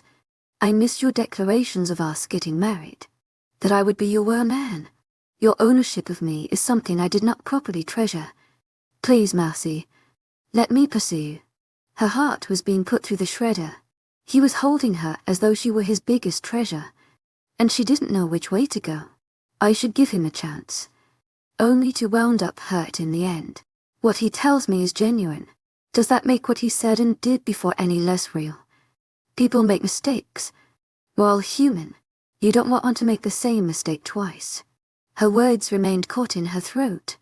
She desperately wanted to give him a chance, allow him to prove himself. But yet, "Sebastian, I don't know." Messi released the rigid reins of her composure and exposed herself for what she really was, completely heartbroken. The pain was evident, from her downcast, teary eyes to the deep-set, quivering frown. If he didn't stop now, she was sure to cry. Her arms fell from his shoulders, drooping at her sides like dead limbs. It's what I hope with him felt like. Dead. I did guess, he whispered to himself, his eyes filled with regret. He brought her hands together and cupped them into his own. I need you to know that by the time we were in the plane to Everglades, I already had plans of courting you. I wanted you, but I restrained because I convinced myself you weren't ready for the sacrifice required to mate. I underestimated you, and in doing that I set up this disaster. He took a deep breath. When you said you would ask Stevens to show you the power of Alpha, I got so mad. His fingers laced through hers and squeezed, transmitting the depth of not just his anger, but great pain. When you told me the truth of not understanding, I should have just dropped it. But it only reinforced my previous belief that you weren't mature enough to make the decision to mate. I wanted you so bad. I wanted to have all of you to myself in every way. You know this because I lost control in a way I never had with a woman before. I added reasons for why I shouldn't mate you. My bite might be too painful. Pregnancy could be high risk in the future. I even feared you would grow to hate me for it. I was in error by leaving your choice out of it. He raised her chin to have them face to face in full transparency. The days I ignored you were selfish. I convinced myself it was right to push you away. Anything to keep you safe. But I still kept tabs on you like a jealous lover. If I really wanted you to have freedom from me, why did I not release you from the power of Alpha? Why was I holding on to this ability to keep you under me? The truth is I still wanted you to myself. I still do. When you left, his voice became heavy, as though an oppressive boulder was smashing his chest. There was no way for me to reach you, to hear your voice or see you.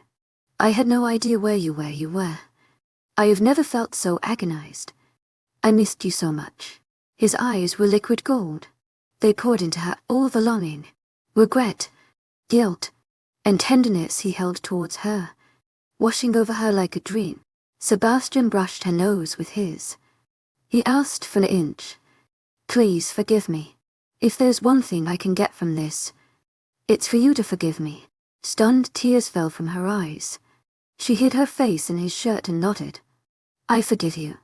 The words got lost in the fabric, but he heard them nonetheless. Sebastian buried his face into her hair, still holding on her hands, pleading, Please let me pursue you. Mercy squeezed her eyes shut. I don't know. He continued holding her hands desperately, like a hungry wolf willing to take her scraps if that's all she offered him. He drew their joined hands to his heart. His eyes were wide, almost child-like. This area hurts me a lot. I've never felt this before. I have come to understand that when you're around it feels better and happy. You're the only woman I would ever want to be with. You don't have to accept me in the end. Just let me try, he begged. I'm not going to stop. To my agent 𝐋𝐮𝐬𝐬 𝐷𝐿𝐬𝐬 heartfelt thanks for your unfailing patience and enthusiasm. She remained quiet. Not unless you really want me to, he said softly. I think we should only be friends for now. Sebastian frowned. Something that sounded suspiciously like a whine followed after. Very well. And just like that, a heavy weight left both their hearts. Oh my gosh, thank you so much, Massey, you are sincerely the best. Kristen cried. The woman pulled her into a crushing hug. As of today, Massey was officially Kristen's bridesmaid. While she was away in the cruise ship, she missed the news of her upcoming wedding, which according to human standards would be done relatively fast. 2 weeks to be exact. No worries. I always wanted to be a bridesmaid. I really don't mind getting fitted for the dress tomorrow. Suddenly, Kristen wiggled her nose. Were you just with my brother? I smell him on you. I'm glad you guys are talking again. He was starting to worry me. Massey didn't bother probing as she figured Sebastian was in a mood the time of her disappearance. Yes, we're back in good terms. Good. Because you know 𝐿𝐲 your partner for the wedding, right? I do now. Massey mused. wondering when anyone planned on telling her she was a many things in her absence. Not waiting for her response, Kristen continued rambling about further information. Marcy had been busy calculating her new schedule when something she voiced grabbed her attention, and so because of that, we will have visitors coming from other packs. Mostly alphas and their immediate families. To keep relations, why no? Marcy nodded, but then she realized the implications. Wait, does that mean the Everglades people will be coming here? She asked delicately. Kristen bobbed her head, a stress escaping her lips. That's right. It's sure to be interesting. Not only would Marcy be faced with seeing Stevens and possibly his 3 fiancés, but in addition to that, even Sebastian's mother would technically be meeting her husband's ex. That pack was such a mess to deal with. She determined to stay away from their men with all her being. Kristen shrugged. Good, naturally. I try to plan everything to a T. I just need help with the minor details. What could wrong? Right. Mercy laughed, but smiled nonetheless. Chapter to reinforce the soon-to-be bride. Right. 43, it's what friends do. Mercy was freaking out. It was one day to Kristen's wedding and everything was going according to schedule. There was just one itsy-bitsy problem: the pack from Everglades would come. And because her and Sebastian had pretended to be engaged in their territory, it would look off if they suddenly weren't together again. The purple-eyed beauty ran her fingers through her hair. What was she going to do? For this reason, Sebastian sat beside her in the kitchen, munching on an apple as he waited for her to explain some recent concerns she's been having. So basically, I'm worried because they're all coming and will expect us to be engaged still. I know. The worm Anne relaxed languidly on the chair, the ideal picture of calmness. Sebastian was one to foresee things before they happened.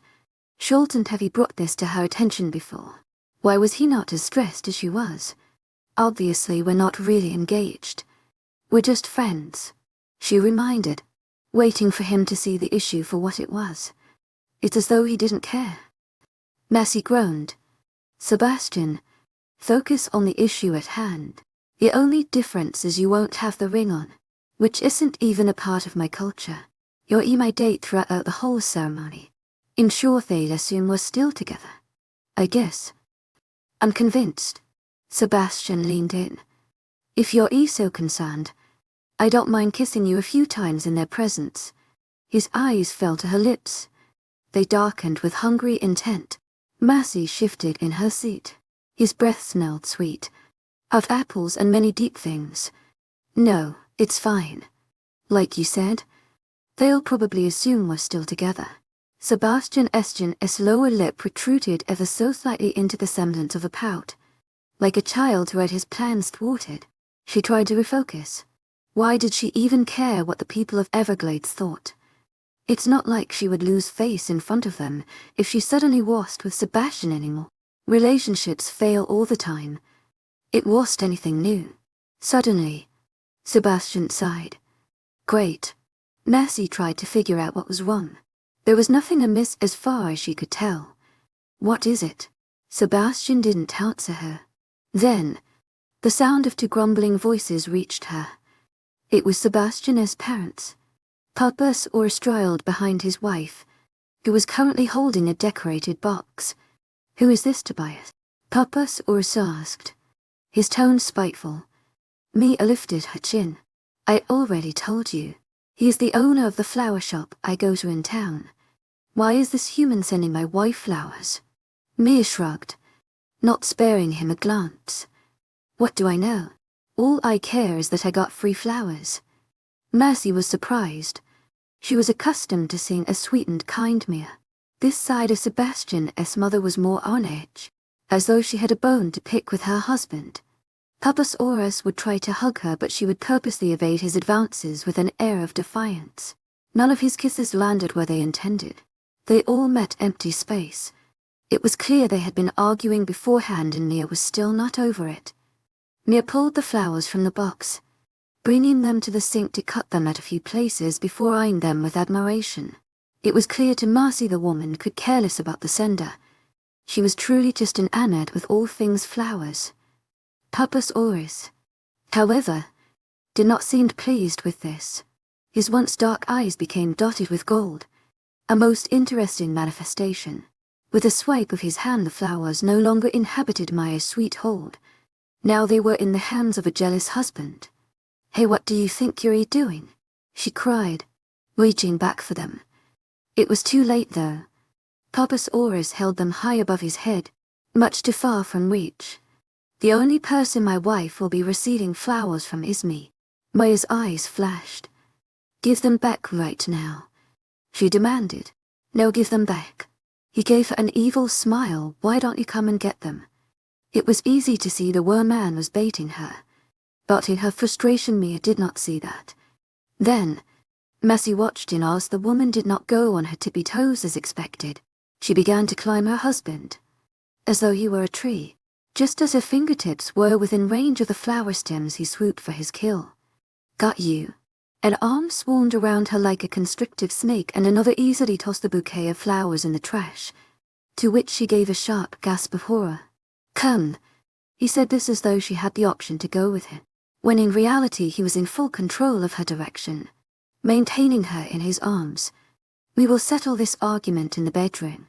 "We won't be fixing anything in the bedroom." "We most definitely will." With that said, Papa saw a scary peeved wife out of sight and to their bedroom. "They always do this," Sebastian said, appearing amused at his parents' display.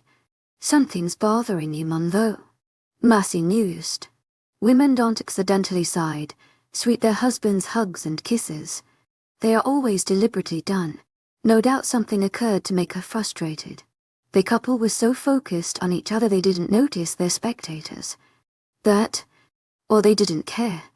Father told her of the Everglades packet endance last minute.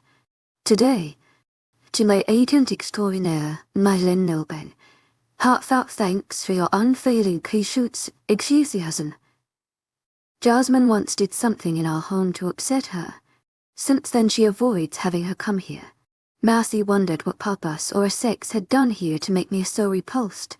Sebastian grabbed her hand, bringing her attention back to him. "I'm going to go training with the others. I'll see you in a bit." Massey stared at their joined hands. "I thought there was no time for training with all the wedding preparations." "It's how it's been all week. Rather than train, the men used their time to completely revamp the entire estate. They had done an excellent job in climbing the awkward angles of their home and littering it with bright lights of gold, red and green. Electronic renders were positioned. They moved slowly from side to side, adding a playfulness that made the kids ecstatic to be outside. Despite the cold weather, the sound of their laughter permeated through every part of the home. They were frequently playing games with the snow. The inside was no different. Christmas trees of varying sizes were positioned in each living room space, holding shiny balls in its branches. Fireplaces were lined with stockings bearing different names. The remaining spaces were supplemented by snow globes, candy canes, and wreaths. The frequent warm drinks left an endearing smell of hot chocolate and cinnamon waft through every room. Massey was enjoying every single aspect. Aside from the wedding, it's the reason she's been sleeping over the last few days. She couldn't get enough of this home and wished she lived here. While the wolf men focused on these two aspects of the home, oftentimes helped by the children, the werewolf took over the estate's ballroom, which was only ever used for large events. Kristen was in love with this season, and so her theme for the wedding would be a gold Christmas. So far everything was turning positively lovely. Massey had just finished arranging the centerpiece. It would be a small white tree with hanging flower lights. "We're only going for a run. My men are getting artsy. This should help them a little bit."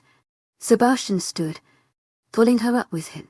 "To my agent extraordinaire, 𝐿𝐴𝐿, heartfelt thanks for your unfailing enthusiasm. I have a favor to ask you." His smooth voice made a shiver run down her spine. Since when did he ever sound so suggestive? "What's the favor?" Sounding a little breathless. He was only holding her hand, but he was standing so close she felt his heat transfer to her. She saw a glint in his eyes she never saw before. It gave her the sense he was plotting something. "Our wolves are getting washed today. I want you to wash me again." Mercy blinked. Oh, I thought after you washed your packmates Jaden was in charge of washing you. She recalled him telling her that the last time she tried to help, he had been so against her helping. Why was he requesting this now? But you're my friend.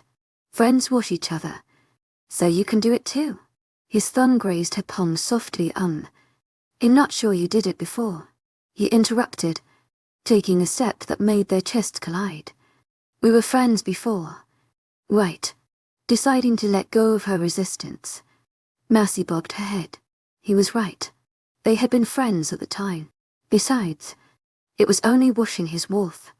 She loved when he was cinnamon anyway. It brought sweet memories. Okay. He'll be outside when you guys return. And so it was that when the pack of wolves returned from their run, Mercy waited patiently in the interior. Once Sebastian finished brushing the majority of wolves, she stepped outside clad in sweatpants and the hoodie typical attire these last few days. Although the outside was cold, the biting wind did not reach them. The tall estate was large enough to occlude any breeze through this area, so she did not need to be very bundled. At the sight of her, the twins licked her hands, making her smile. She petted them beneath their ears, watching as their tails wagged with joy. Feeling left out, Noah pushed Jaden out the way and took his place. Jaden growled lowly, apparently enjoying the petting much more than the warm soapy water that typically called his name. Noah let his tongue slide out and gave him a look, as if to say, "What are you gonna do, punk?" Before any argument could ensure, Sebastian gave a loud whistle. The 3 wolf heads snapped to their chief. He shook his head, mildly entertained. "She's only washing me. Don't bother trying to claim her favor." In a line, all 3 of you. There was jostling and whining as they went to him. Sebastian ignored their mini outcries and did a quick workout of them, shifting into his wolf form once they were under the outside showers rinsing. Mercy grabbed a brush and began cleaning Sebastian. He was not as soiled as last time, probably because they had settled for a simple run.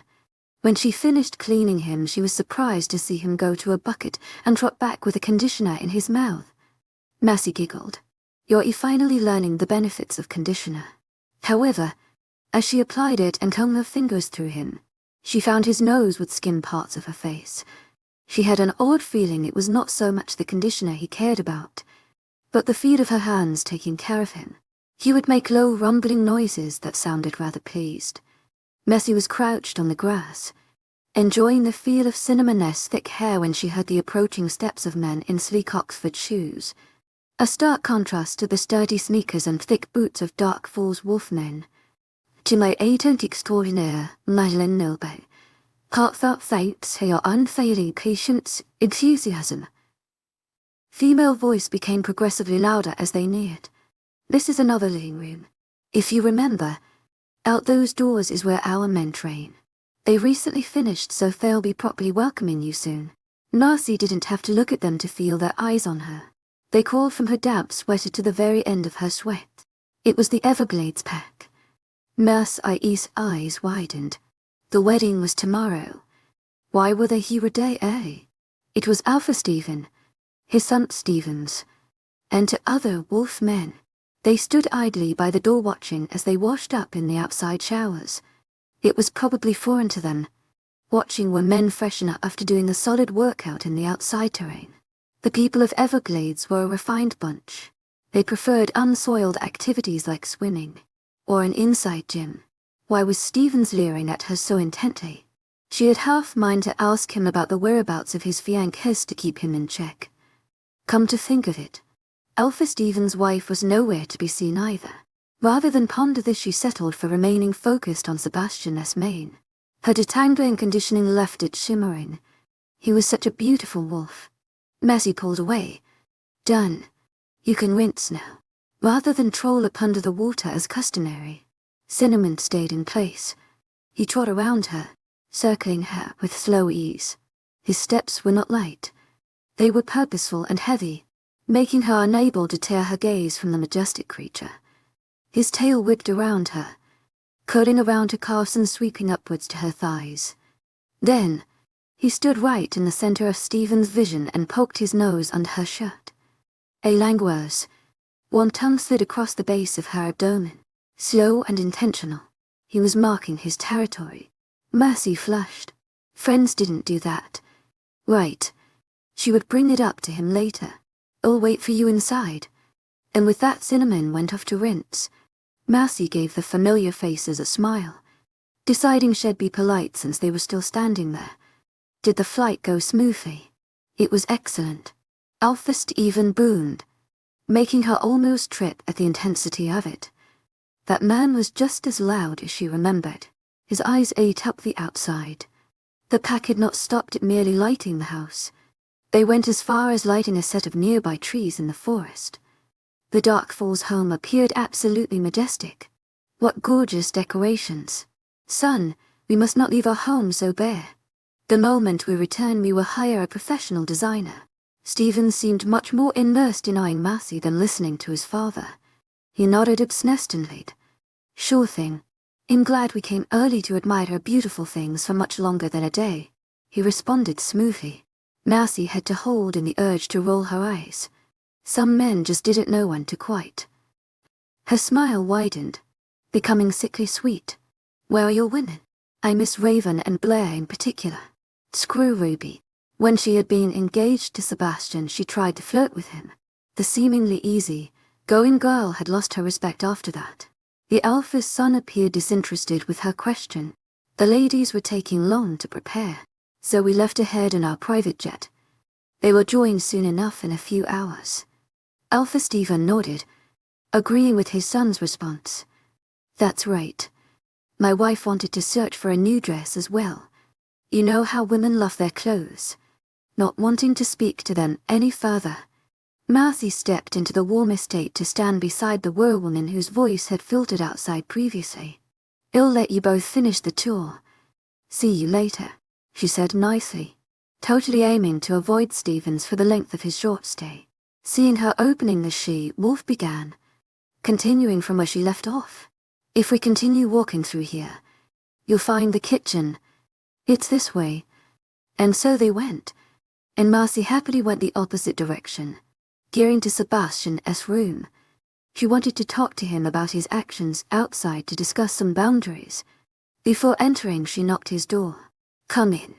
Mercy took a few steps inside, only to freeze when she saw him shirtless. The contours of his defined torso was enough to make her heart race, and as her eyes lowered, they jilted over every curve of his abs. Oh, you'll come back later. She rushed, stepping back to escape. He was looking way to mouth, altering in that is a view she could not afford right now. Friends are not supposed to see each other in that way. Just as she reached the door, Mercy felt a rush of air. He whizzed by her, closing the door and locking it before she had a chance to leave. You may stay, he said into her ear. Mercy looked down, wanting to avoid his face. It was a mistake, for it was then she realized he was Stephen wearing his typical sweats. He was wearing boxers, fresh black boxers. She had most definitely interrupted him while he was in the middle of changing. Mercy crossed her arms. What game was he playing? You better get dressed in less than 2 minutes or I'm leaving. She had meant to sound strong and authoritative, but her eyes betrayed her returning to his muscled abdomen. His dark hair left a trail that led lower, and low until it reached to V and disappeared beneath his boxers. She was so distracted she failed to see the small smile he gave when he noticed her staring. Sure, you should change too. This is wet. He grabbed onto the fabric of her hoodie and undershirt, both which indeed were wet from washing him in wolf form. 𝐊𝐢𝐧𝐼𝐻𝐻𝐬 𝐑𝐞𝐝𝐬 𝐻𝐻𝐻𝐬. Her eyes had been too busy appreciating his strong legs that when he called her name she blushed. What was he doing to her? You have 1 minute left, she warned. Sebastian casually made his way back to where she found him, rummaging through his drawers and quickly throwing on a laid-back ensemble. With his sweats and shirt on, Mercy felt a prickle of disappointment. Dang it. Stupid female hormones. Friends. Friends. Friends. Just friends. She taunted. 𝐊𝐢𝐴𝐺𝐻𝐻𝐬 𝐷𝐼𝐻𝐻𝐬 𝐻𝐻𝐻𝐬. Wear another shirt until that dries. Sebastian handed her a grey t-shirt. He leaned against the wall to wait patiently. Turn around and this time don't watch.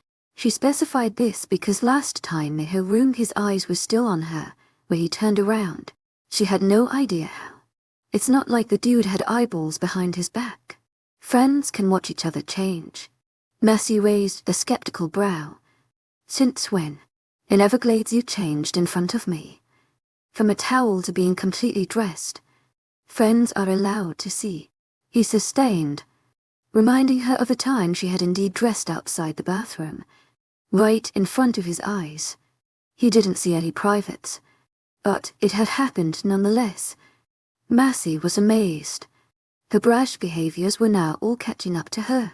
Since when was Sebastian so suggestive? Whatever. She turned around to switch shirts and decided to bring up what occurred outside. Outside? After I washed you I noticed you started to lick me, and that is not something friends do. She pulled the dry shirt down and threw the damp one on his bed. When she turned to face him she jumped. How had he gone from being against the wall to an inch behind her? That move was so silent. Sebastian answered her question. Licking is a part of friendship. She gaped. She would really have to sit down with him and explain what friends do and do not do. She humored him. What reasoning do you have for that? You allowed Theo to bite you. And you said he is only your friend. You should let me your friend. To lick you. At least in not consuming your blood. Sebastian. That doesn't have any logic. His lips fell to her neck. Vampires bite. Werewolves bite too. Since my bite is at risk for leading to only one thing. I lick you instead. Mercy felt something warm and wet swipe against her neck. Her crazy actions were coming around to her again in the form of this crazy monster. What defense could she use to counter that? And this was all her fault. 44 is what friends do. Part to a soft waltz floated from the speakers. It wove over the dancing crowd. A beauty melody that drew men and women together. Sebastian pulled Mercy close when the song began. It was much closer than needed for this dance. Enough that their chests constantly brushed against each other in movement. The hand on her back was lower too. It felt large and heavy. Without a doubt a slight downward movement would have him graze her bum. The wedding ceremony had passed without a cinch. To my agent extraordinaire, Madeleine Nelban, heartfelt thanks for your unfailing 𝐶𝐮𝐬𝐻𝐵. Wearing a shimmering, trailing white dress, accepted James' hand in marriage. The couple was officially now husband and wife. Everything had gone smoothly. The ceremony began on time. Everyone was situated in their position. The music flowed in perfect beat. Kristen appeared down the aisle like an angel descending from heaven. The joy in her eyes were evident for all to see, and James didn't stop himself from crying when he saw her. It punched Mercy in the gut, but in a good way. Love so genuine and pure. Her purple eyes flickered to the worm and before her. He has been very persistent as of late. So far, she's been making it difficult for him by playing the friend card, which didn't seem to be working. If he continued at this rate, she may give in soon. And that was just the truth. Their chests were really touching this time. Mercy used strategy to place distance between them. She noticed, however, that every time she managed to get a couple of inches he would swirl her in a way that would force them right back to the closeness they had before. After 4 failed attempts, Mercy felt it right to voice something. Sebastian, I don't think friends dance this close. She looked around her. Only the married couples use this level of closeness. Yes, they do. His expression remained calm, unruffled by her concern. She felt the hand on her back caress her ever so slightly. Its warmth seeped through her dress and transferred to her skin. You weren't this close to Keisha in the Winter Wonderland dance. And she's your friend. She hoped that by bringing attention to this 𝐊𝐢𝐬𝐷 put a gap between them. As friendly as it may seem to him, she felt the number of eyes on them, specifically from the elders. They were hawks watching with interest and excited whisperings, no doubt speculating the nature of their relationship. Sebastian did not respond as she expected. He gave her a small smile. Keisha is not my friend. She is a packmate, a sister of sorts. You're my friend. And friends dance close. Is that so? Yes. At the Winter Wonderland dance I saw you dancing very close to a human who was barely your acquaintance. I am more your friend than he is, so we will dance close. Massey sighed but giggled nonetheless. 𝐊𝐢𝐳𝐸𝐾𝐜 Heartfelt thanks for your unfailing patience, 𝐿𝐢𝐳𝐸𝐵. He technically had a point. Besides, she quite liked him this close. He smelt of woods and spice, a scent that was making her dizzy in the most lovely way. A row of brilliant white teeth appeared. It gleamed against his darker skin and made him look youthful. Happy even. Massey stared at him openly, slightly dumbstruck at the gorgeous woman in front of her. When the song came to an end, another waltz streamed softly through the speakers. This was the time when people exchanged partners or went for a beverage. If I may, I would like to take Massey for this next dance. A voice requested from behind her. Sebastian's smile went tight at the new appearance. Stevens, I'm glad to see you enjoying this evening. Sebastian's large hand settled around her waist possessively as he turned her to face the alpha sun. He further pulled her against him, molding her firmly at his side.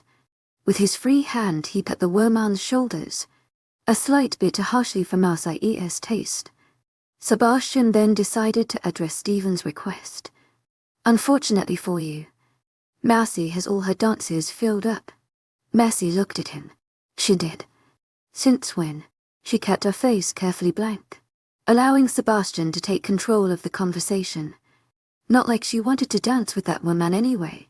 Stephen seemed critical of his statement. Is that so? With who? He looked around them, noting how the other wolfmen of the Dark Falls pack were all busy dancing with new partners of their own. Sebastian smiled. His head then tilted towards a particular corner. Your fiancés seem rather unoccupied. I'm sure you'll have a better outcome with them. And with that, he led Massey away. They continued dancing close for the next dance, and Massey had to admit that she was enjoying herself. The music was great. The appetizers were awesome. And the wolfman she was dancing with was moving so smoothly. Who would have thought Sebastian could dance so well? By the third dance, Massey was starting to feel thirsty. Her eyes kept going to the beverage table. It seemed Sebastian noticed. For immediately he said, "Come, let's get you a drink." Before she could mutter a yes, Sebastian tugged her to the beverages. Only, instead of making a straight beeline to it, he took an odd detour. Not thinking much of it, Massey followed him, making a turn. A voice stopped them. "You're under the mistletoe. Now you have to kiss," a young voice exclaimed. His small hands pointed at them. He looked to be no more than 6 years old. Massey was ready to explain they were just friends, but before she could, a pair of soft lips met hers. Her heart fluttered with a mixture of shock and delight all the way to her toes. His arms tugged her close with the intention to make it deeper. But last minute he thought better of it and delicately left her in place. Sebastian cleared his throat. "Let's get going to those drinks then." Almost as casually as he continued to lead her to the table, Massey peered at him suspiciously. He most definitely made them go this way just to kiss her, but she'd allow him this one pass. "I just want to clarify that the kiss only happened because we were under the mistletoe." Only for the mistletoe. Then, Massey noticed how one of his ears perked, as though he heard something. Molten eyes returned to her full of heavy intent, his voice turning raspier. "They'll make this one for our friendship." Without a second's hesitation he lowered his lips down to hers, bringing her body completely flush against his. This time, the kiss was heavy with him biting and pulling on her lower lip. When the hand on her back went lower, Massey took a slight intake of breath, and with that he invaded all of her. She lost herself in perceived desire and want. His tongue kept pulling her, drawing her in with its sensual movements. It was the realization that they were at a wedding where anyone was sure to catch them that forced her to pull away with panicked eyes. "Sebastian, we are in public," she berated. It would be a disaster if anyone in his pack caught them like this. Then they would think the two of them were together and make a huge mess. Massey gave him a pointed glare. This kiss from him would not be ignored.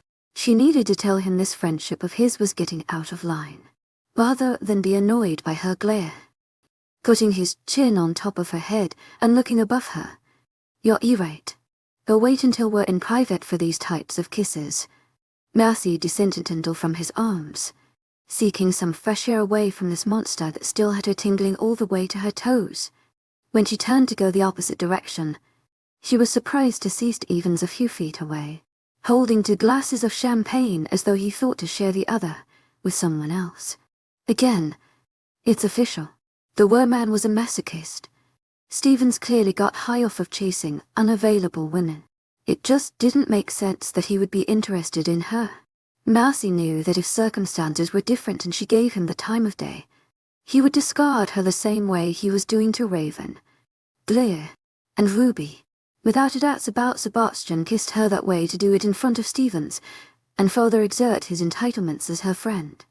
As Mercy walked away, she heard the last of Sebastian's smooth voice as he directed it at the Alpha's son. "That other drink was for me, right?" Mercy made her way to the beverage table, the place she was supposed to be in if it weren't for all those detours. She shook her head as she grabbed a drink. After tonight she would be setting things straight with that man. He gets it from his parents, a voice suddenly said, pulling her from her thoughts in. Mercy followed the voice to a beautiful woman with long brown hair. It was Noah's mother, Samantha, her black eyes filled with mirth. It told Mercy she had witnessed everything Sebastian did and said. Mercy blushed. Great. Now that was embarrassing. This woman happened to also be Sebastian that Stanton was sure to say something to the others. That deviousness. She clarified. He gets it from his parents. My brother Saurus is bad, but Mia is probably worse. Mercy decided she might as well be open with it instead of pretending it didn't happen. He was like that before. 𝐿𝐤𝐼𝐴𝐺𝐻𝐿𝐬. Heartfelt thanks for your unfailing patience, enthusiasm. What happened to the more subdued, quieter Sebastian? It really was the quiet ones. Samantha took a sip of her glass and nodded. Yes, my nephew was always a gentler version of his parents. I can't barely picture Mia as devious. She was way too nice. 𝐿𝐤𝐼𝐴𝐺𝐻𝐿𝐬. Heartfelt thanks for your unfailing patience, enthusiasm. Perhaps she witnessed the other day when she was annoyed with her husband, but not devious. Samantha coughed, and it was then Mercy realized she was laughing. My girl's my best friend since high school. She loves play games. Then she seemed to catch something from her peripheral view, and the smile on her lips took a mischievous tint that reminded Mercy of Noah. Come, this is the perfect time to show you an example. Samantha led them near Papa Saurus and Maya's table, where the couple were apparently talking to the women who came from Everglades.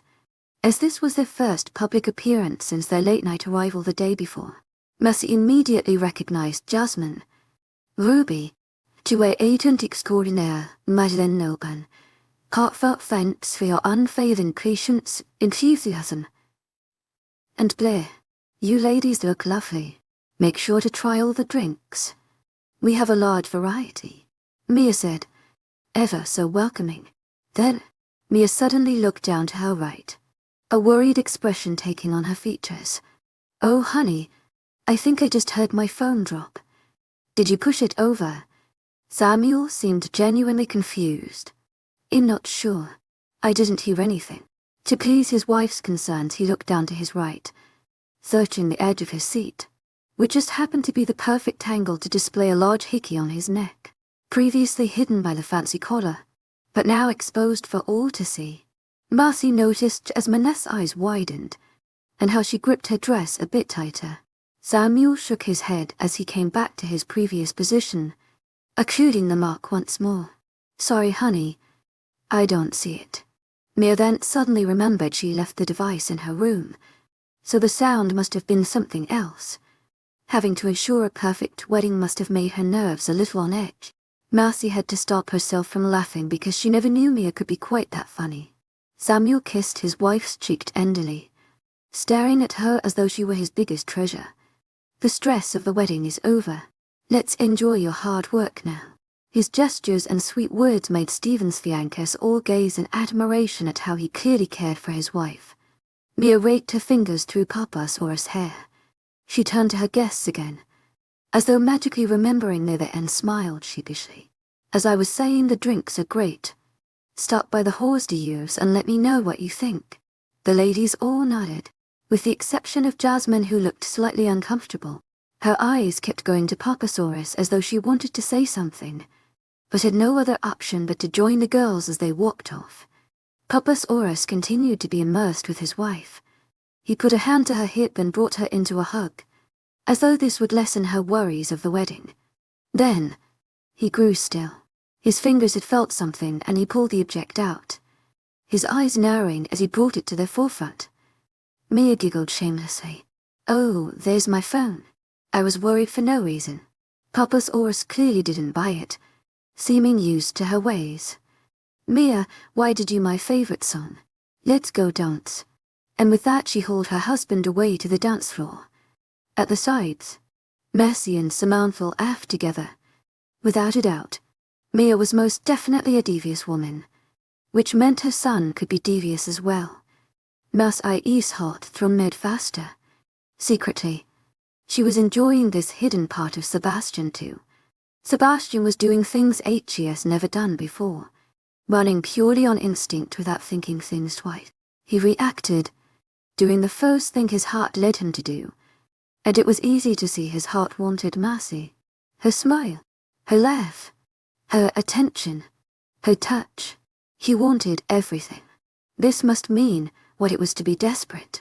At this point he was willing to do anything to get her, and he could sense it. Like a sweet, soft touch, he could sense she was no longer associating him with bitterness and pain. Her walls were chipping away with each interaction they had. There was no way 𝐿𝐤𝐻𝐵 stopped until she was back in his arms. Typically, women shied from using their werewolf senses in huge gatherings to avoid sense overload, but experience has taught him to focus on one sound. So he focused on Mercy. He could hear the small intake of her breath, hear her heart rate accelerate whenever he did something friendly. It was reassuring. He was rather enjoying these friend privileges. It was clear she was catching up to his hoax, but 𝐿𝐤𝐻𝐵 milked it for as long as he could. "I wonder who my nephew likes." 𝐿𝐤𝐻𝐵 never mentioned any girl.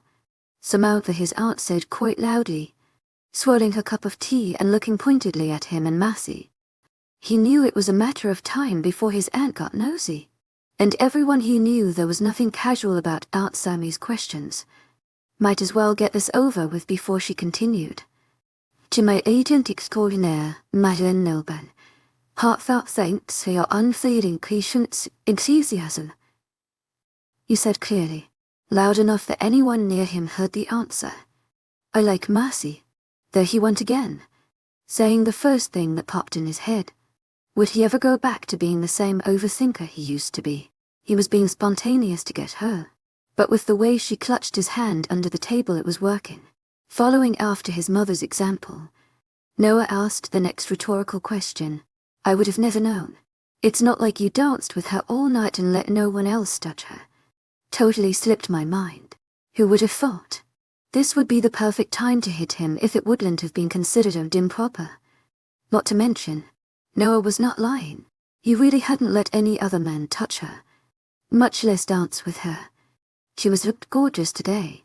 The dress was appropriate, but tight and snugly around areas he wanted to place his hands on.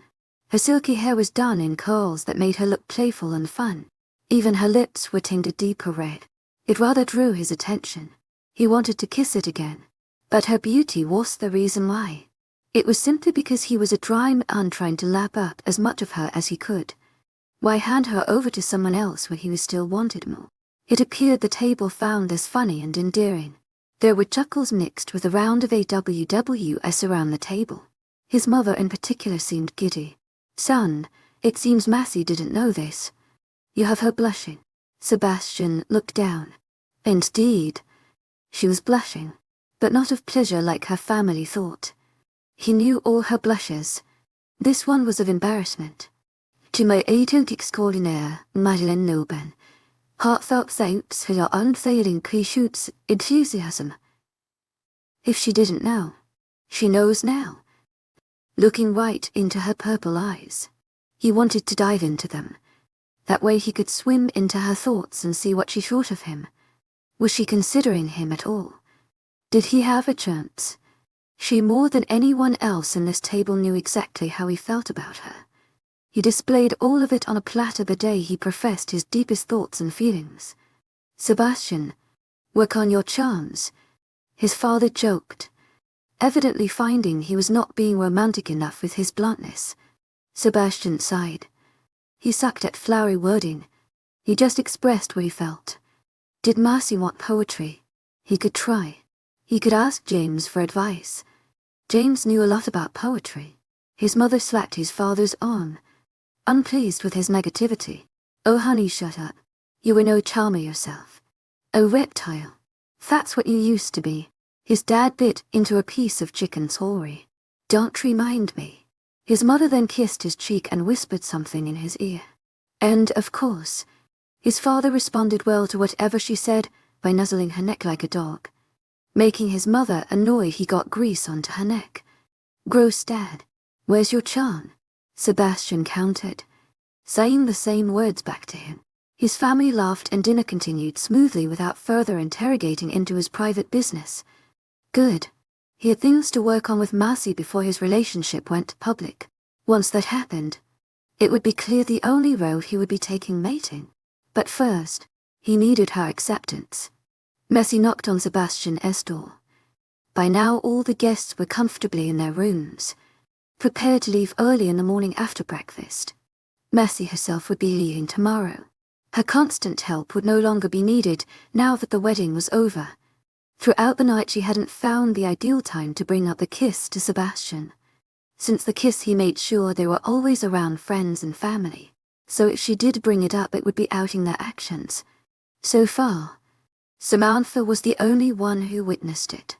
She had a vague feeling she did tell Sebastian's parents. As their eyes seemed more glued to their son with curious excitement every time he became particularly close to her, Sebastian opened the door, craning his neck down to see her. Did you come for the private kiss? Mercy was stunned silent. Just when she thought he cowled and get any bolder, he had to go ahead and say this. That's precisely the topic I came to speak to you about. There will be no more kissing like that between us. Friends don't kiss. He opened the door wider, as though inviting her in, but she was determined to not step foot in there. He would probably pull a sick move again. Yes, they do. Not on the lips. We both know that. Mercy could see he was fighting to maintain an innocent demeanor, but a sneaky smile was fighting his tight hold. You kissed me on the lips the day of my birthday. We were friends then, weren't we? Again, Mercy felt at loss for words. It was difficult to refute him because he continued to bring up valid point. That was only once, and it was a light peck. Not everything you were doing when Stevens was watching. Sebastian said, sounding not sorry at all.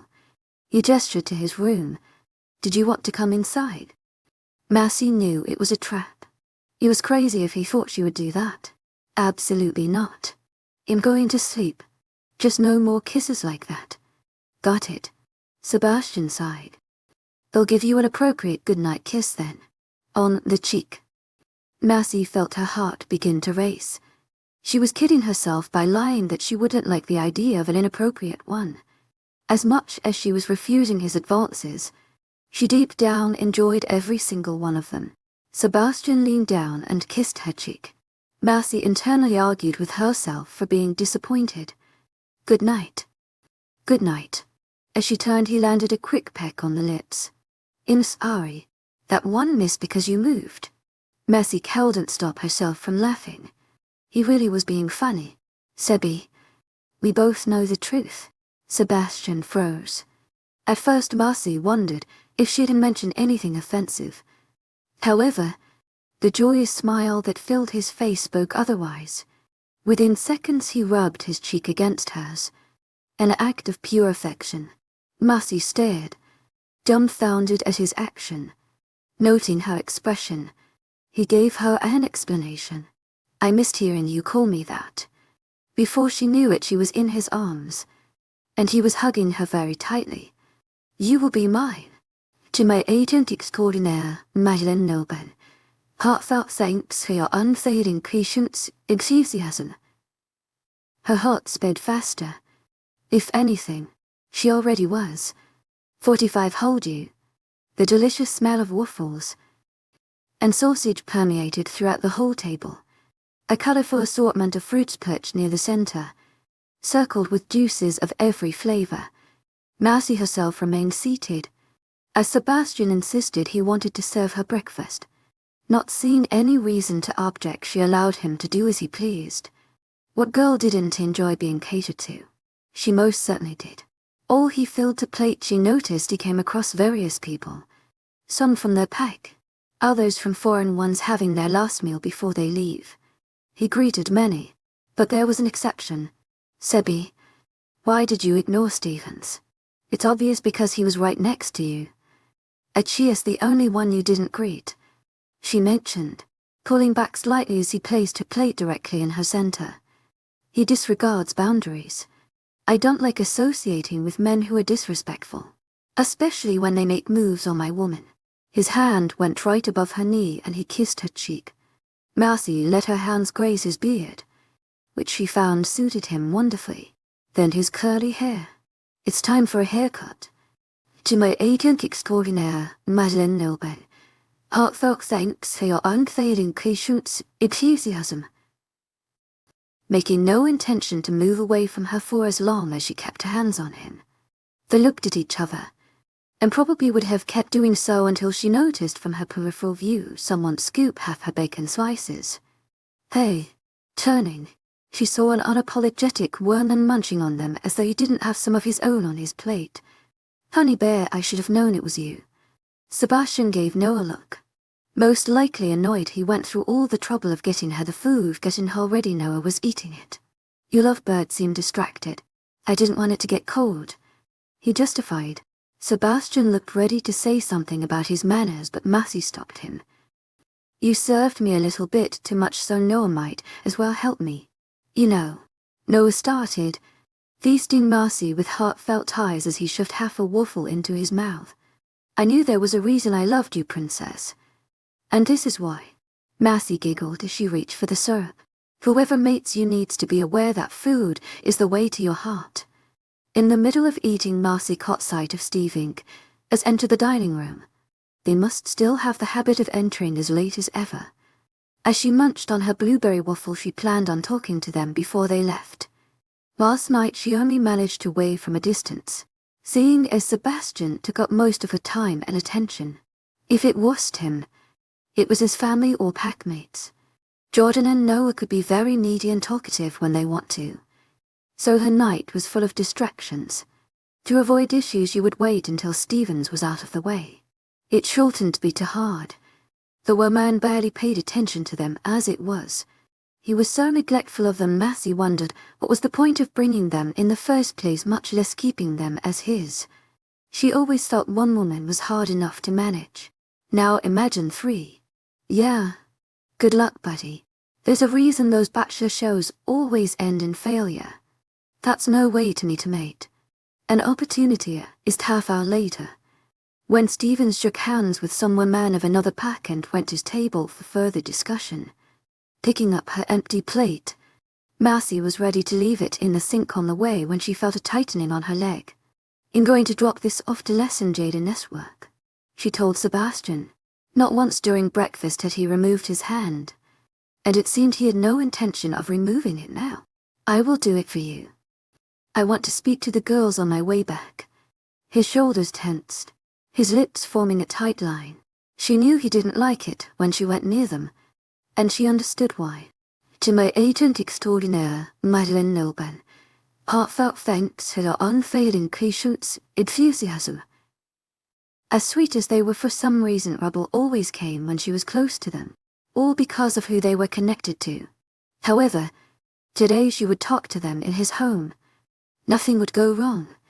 Marcy pressed a kiss to his cheek, the soft hairs tickling her cheek. "It will be quick. 𝐿𝐤𝐳𝐸's not at the table."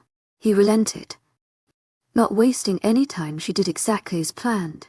Funnily enough, Once the girls noticed she was heading in their direction, Ruby seemed to whisper something to them and whisk her off in a different direction. Whatever. Marcy didn't hold anything against her at this point.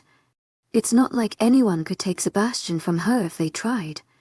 𝐿𝐻𝐸𝐿𝐻𝐸𝐬𝐭 𝐂𝐼𝐴𝐺𝐻𝐸𝐬𝐭. The two girls chorused. It made the purple-eyed beauty smile. I didn't get to speak to your guys yesterday. Have you been enjoying your stay? Are you freaking kidding me? The food here is off the wall fantastic. 𝐊𝐢 exclaimed. Mercy giggled. She had a feeling they would feel that way. The food at Everglades had been especially bland compared to the one at Dark Falls despite their larger variety. And your people here are so awesome. Respectful. Kind. Raven started. She paused, and then shook her head. I'll tell you this only because I know you will keep it a secret. Mercy drew her body closer to them at her lower tone. What is it? You didn't meet someone here, did you? Raven cracked a smile. No. Though I wouldn't be against a werewolf from here. They're much cuter and definitely stronger. But actually what I was going to say is that after we return to Everglades, Blair and I are leaving Stevens. Maria's mouth dropped. She had not expected this at all. She remembered how the girls enjoyed the life of luxury they received at no cost. The ability to possibly be with a man of high status and power. What changed? And what about you? Blair, didn't you say you were talking with the beta? If you leave, won't it mean you can't talk anymore? The blonde-haired woman shrugged. Honestly, I haven't thought yet. I'm actually considering speaking to Stevens and letting him know how I feel. I don't believe he really likes me. If you knew the amount of girls he talks to on a daily basis. This all feels pointless. Well, I mean, it's a good wow. I don't see him as a good fit for you guys.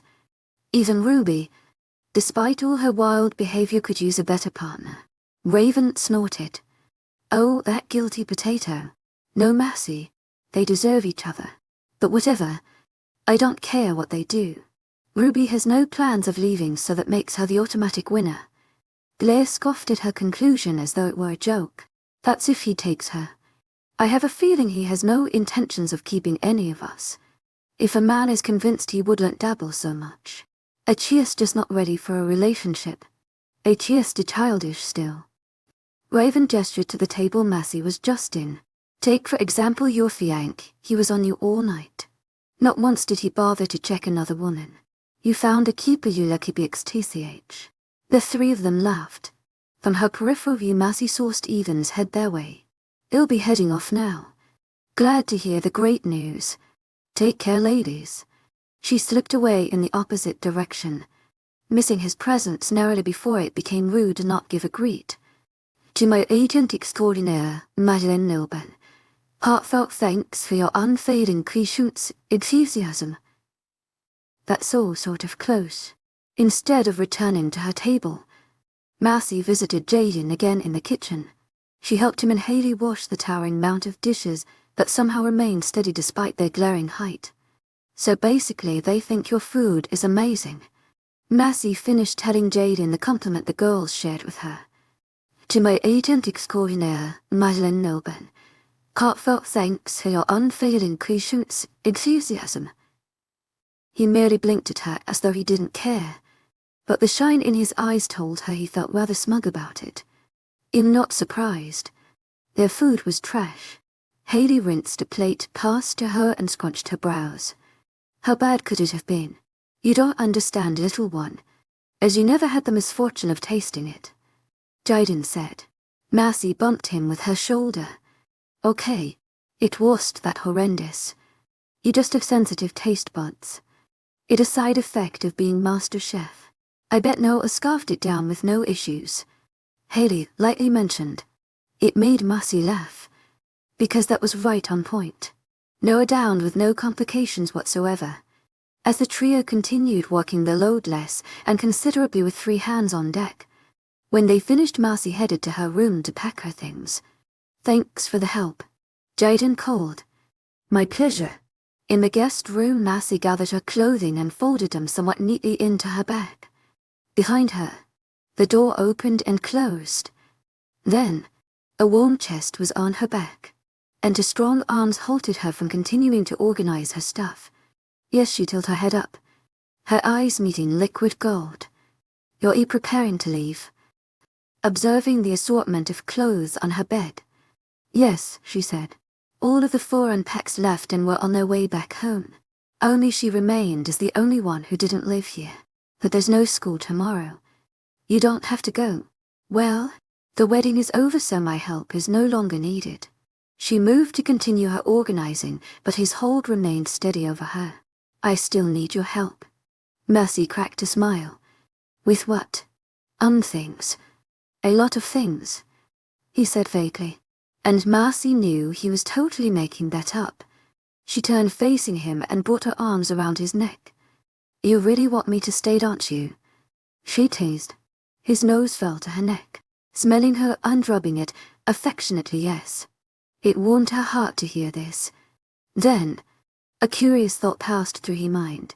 I always wondered. All those times you answered my questions with your I will not answer responses. Did that mean a yes? Or did it mean a no?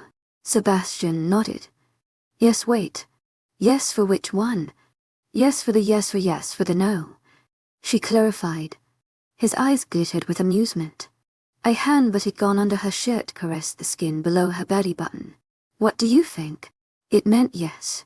Then, she smirked. You were so into me. I knew it. Sebastian uttered an indescribable before gearing her towards the door.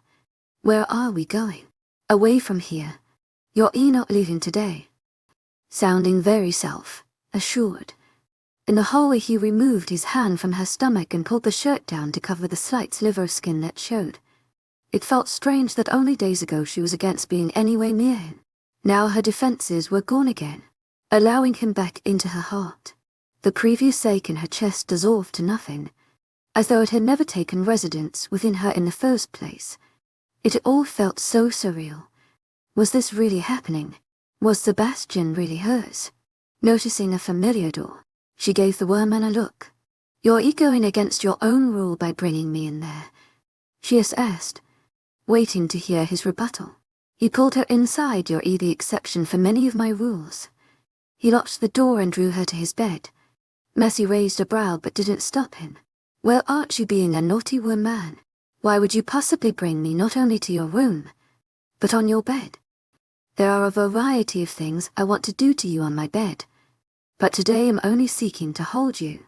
After taking off their shoes, he picked her up and carried her to the bed. I can walk, Sebi, she teased, poking his cheek. He was being so extra, but it was rather endearing. I know. I take any excuse to keep touching you, he admitted. He proved his previous point by laying down and spooning her as though she were his favorite teddy bear. His arms wrapped around her waist, with his hand returning under her shirt again. He even entangled his own legs with hers. He really was kidding about wanting to hold her. It's too early to cuddle. It's not even nighttime.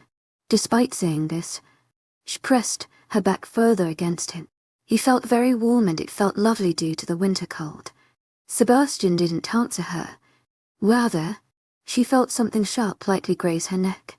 An involuntary shiver coursed through her, making her toes curl.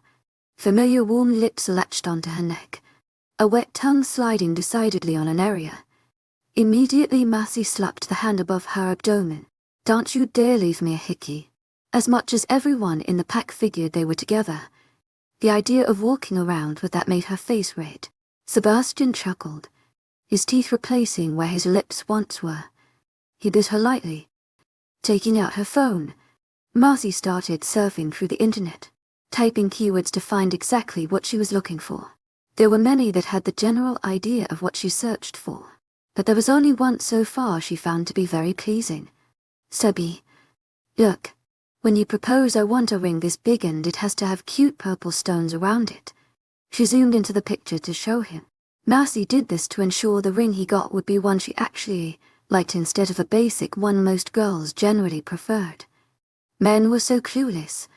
They needed guidance in order to pick the right thing. She felt a low growl vibrate from his chest. It sounded very pleased. Mercy felt herself being turned over. bringing them chest to chest. Sebastian peppered her face with kisses. She had to close her eyes with all the assault she was getting. Messi laughed as he kept going. Then, he landed one on her lips. Holding still for an extended period of time, he pulled back, gazing into her eyes with deep emotion. Messi, 𝐿𝐲. Messi jumped at the sudden noise from her phone. She didn't realize she had left the volume up so high. She was about to shut it off and silence it when she saw the name on the screen. Before she could even send it to voicemail, Sebastian snatched it from her hand, his eyes darkening and the grip over her becoming more possessive. His lips tightened, the line of his brows deepening in an expression she knew clearly as jealousy. "Why is this Theo calling you?" Messi covered her eyes. "Great. Just great. Probably to just say hi," she said lightly. "Again. We are friends, Sebi. Just friends," she emphasized. Both their attention snapped to the screen as a voicemail popped up. Without hesitating, Sebastian clicked on it. Within seconds, the OS exuberant voice filled the void. "Hey Candy. Just calling up to check up on you." Messi gave Sebastian a look. "See, just friends. I missed you, gorgeous. Hope you're holding up well since the separation from that Tootsie Roll. Either way, even if he doesn't want you, I sure do." Sebastian glared at her, clearly communicating one thing of her statement: friends. Bullshit. Messi tried to grab the phone away from him, but he locked her place, his one arm somehow managing to hold her prisoner as the OS voicemail continued to run. "I was thinking of going to visit you, as I can't get you out of my head. How are the dresses I bought you? I'd love to see you wear them in front of me. I know it's cold in your area, so I can buy you warmer ones. Be your sugar daddy again." Theo laughed, and if she were in private she would have laughed with him, except she wasn't. Oh gosh, this just kept getting worse. Messi could hear the humor in the OS voice when he mentioned the sugar daddy part, but she could tell by Sebastian's features that he was taking everything seriously. "Either way, Candy, I can make a stop by your area next weekend if you're free. Call me back when you can. Goodbye, love." The voicemail ended, and the beat of Messi's heart seemed to stop with it. Sebastian's hand was shaking, as though he was struggling really hard to not smash her phone into a million pieces. He carelessly dropped it behind him on the bed before coming over her like a predatory wolf. His eyes glowed with a fire of fury, very tenuously restrained. With her back against his bed, and his body caging around her, she felt like a captured prey. Sebastian spoke first. "To my agent extraordinaire, Madeleine Nilben, thanks for your unfailing enthusiasm." "Sugar daddy." He spat the last part, as though it was some sort of disgusting, vile carcass. "We are just friends." Messi quickly intercepted. "Listen, Theo is a naturally flirtatious person. You know. You listen. I am a male. Thus, I know exactly how males think. He wants you in a way that is deeper friendship. I should know. Him in the same position."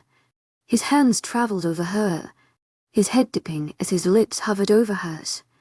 Messi softly caressed his cheek, a contrast to his hard, searing touches that branded her as his own. With a light tilt, she pecked his lips. "I only want you. He was there for me when I was lonely and upset. I know. To my agent extraordinaire, Madeleine Nilben, thanks for your unfailing enthusiasm." Growing agitated instead of calm, Messi reached to kiss him again, but he inched away right on time, his hands pressing her further into the mattress. "Call him back. To my agent extraordinaire, Madeleine Nilben, heartfelt thanks for your unfailing enthusiasm." "Call him. There." She blinked slowly, wondering if she heard correctly. "Yes. I plan on meeting the vampire who calls my woman Candy." Before stealing her breath by capturing her lips with his tongue warred over hers like a knight fighting for his territory, a king marking his queen. His lips traveled from her lips to her neck. Like an overbearing wave, she felt his need to make her his own, the desperateness to claim her. Messi's eyes snapped open. He couldn't mark her yet. He still hasn't proposed in front of his family. Sebi. His hand squeezed her hip. Reassuring. Let me. Before I succumb to something worse. She didn't understand what he meant until she felt him sucking her skin. Only, instead of one hickey, it looked like he would be leaving many. Mercy relaxed. He wanted to mark her. So he released the natural instinct through this manner until he could truly mark her. Mercy closed her eyes and held him close until he finished. She touched her bruised neck when he pulled back, feeling slightly dazzled by his contented hum and piercing gaze. When he spooned her again, Mercy poked his hand. To my 𝐿𝐤𝐬𝐸 𝐊𝐤𝐳𝐸 𝐿𝐤𝐳𝐸𝐿𝐤𝐳𝐸𝐿𝐤𝐳𝐸𝐸𝐿𝐤𝐳𝐸𝐸𝐿𝐤𝐻𝐿. You do realize I'm not leaving your room until you lick these 𝐿𝐤𝐳𝐸. Looks like you'll be sleeping over then. Mercy bit her lip. Sleeping over didn't bother her. It's the fact that Sebastian wanted to meet Theo. What a mess.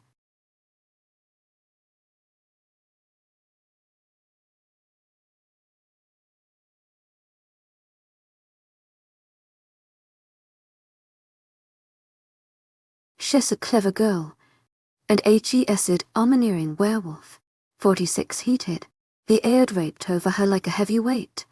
It clambered over her muscles, causing them to remain immobile despite the serious eyes that watched over her like a hawk. Sitting before her, the werewolf remained deathly calm, still as a statue as he waited. His legs were crossed on the bed, his arms in similar manner, and she had to admit they were distracting her the tiniest bit because he recently took his shirt off. So his upper body was completely exposed for her perusal. Do it, Sebastian insisted, nodding towards her phone in between them. She thought he'd get over the voicemail after an hour of cuddling, but it seemed he had other plans. For here they were, him still waiting for her to call Theo and accept meeting up with him. Oh, and Sebastian was invited. How would she present that to him? Theo was a sweet friend whom she'd much rather explain the change of events in private without Sebastian's prying ears. She knew the OS flirtatious personality would only irk him even further. Why did he want to listen? Mercy mentally prepared herself for the conversation. She had to be careful of not using any endearing terms. She had a habit of doing that with others, and she couldn't afford to let one sweet term slip at this moment. This was like speaking to Noah. At least he was Sebastian's pack mate, so he trusted him with her. Theo was a whole other ball game, and she allowed him to suck her blood. This can blow up very ugly. Fine. I'll call him myself, Sebastian decided. Reaching for her phone, Mercy snatched the device before he followed through. Knowing him, he was kidding. No, it. There really was no way around this. Taking a deep breath, she pointed to his contact. Can I just say that there are no emojis near his name, so obviously I wasn't into him. There aren't any near my name either, he responded. Such soreness dropped in every syllable that it made her tongue curl. Mercy felt at loss for words. Gosh, freaking horrible timing. You had them. I just took them off when we weren't talking. They'll go back, she promised. To my agent extraordinaire, Madeleine Nobel. Heartfelt thanks for your unfailing patience and enthusiasm. I can do that right now. Sebastian clamped his hand over hers to hold her rapidly moving fingers. Later. Call your friend first. Yes, call her friend first. There went a failed attempt at stalling for more time. Why did the word friend have such a tone of warning attached to it? In the past few days when HED used that word with her detailing what friends do, it was said with lightness and an air of playfulness. There was no joking now. Okay, but I'm going to tell him you're listening in. He doesn't need to know. But I just think it's best if. Let me hear the man in his natural environment. But hell no if I'm using loudspeaker and I can hear without loudspeaker. Go ahead, Sebastian said. He tapped his right ear lightly and again Chess reminded yes, a werewolf and can use enhanced hearing as he so chooses. There's no point in holding off any longer. Taking a deep breath, she pressed the button to call Theo. As the phone rang, Mercy awkwardly turned in the bed so that Sebastian's intimidating expression was not staring her down. Well, if it isn't candy. You made my day with this phone call, sweet stuff. Mercy laughed.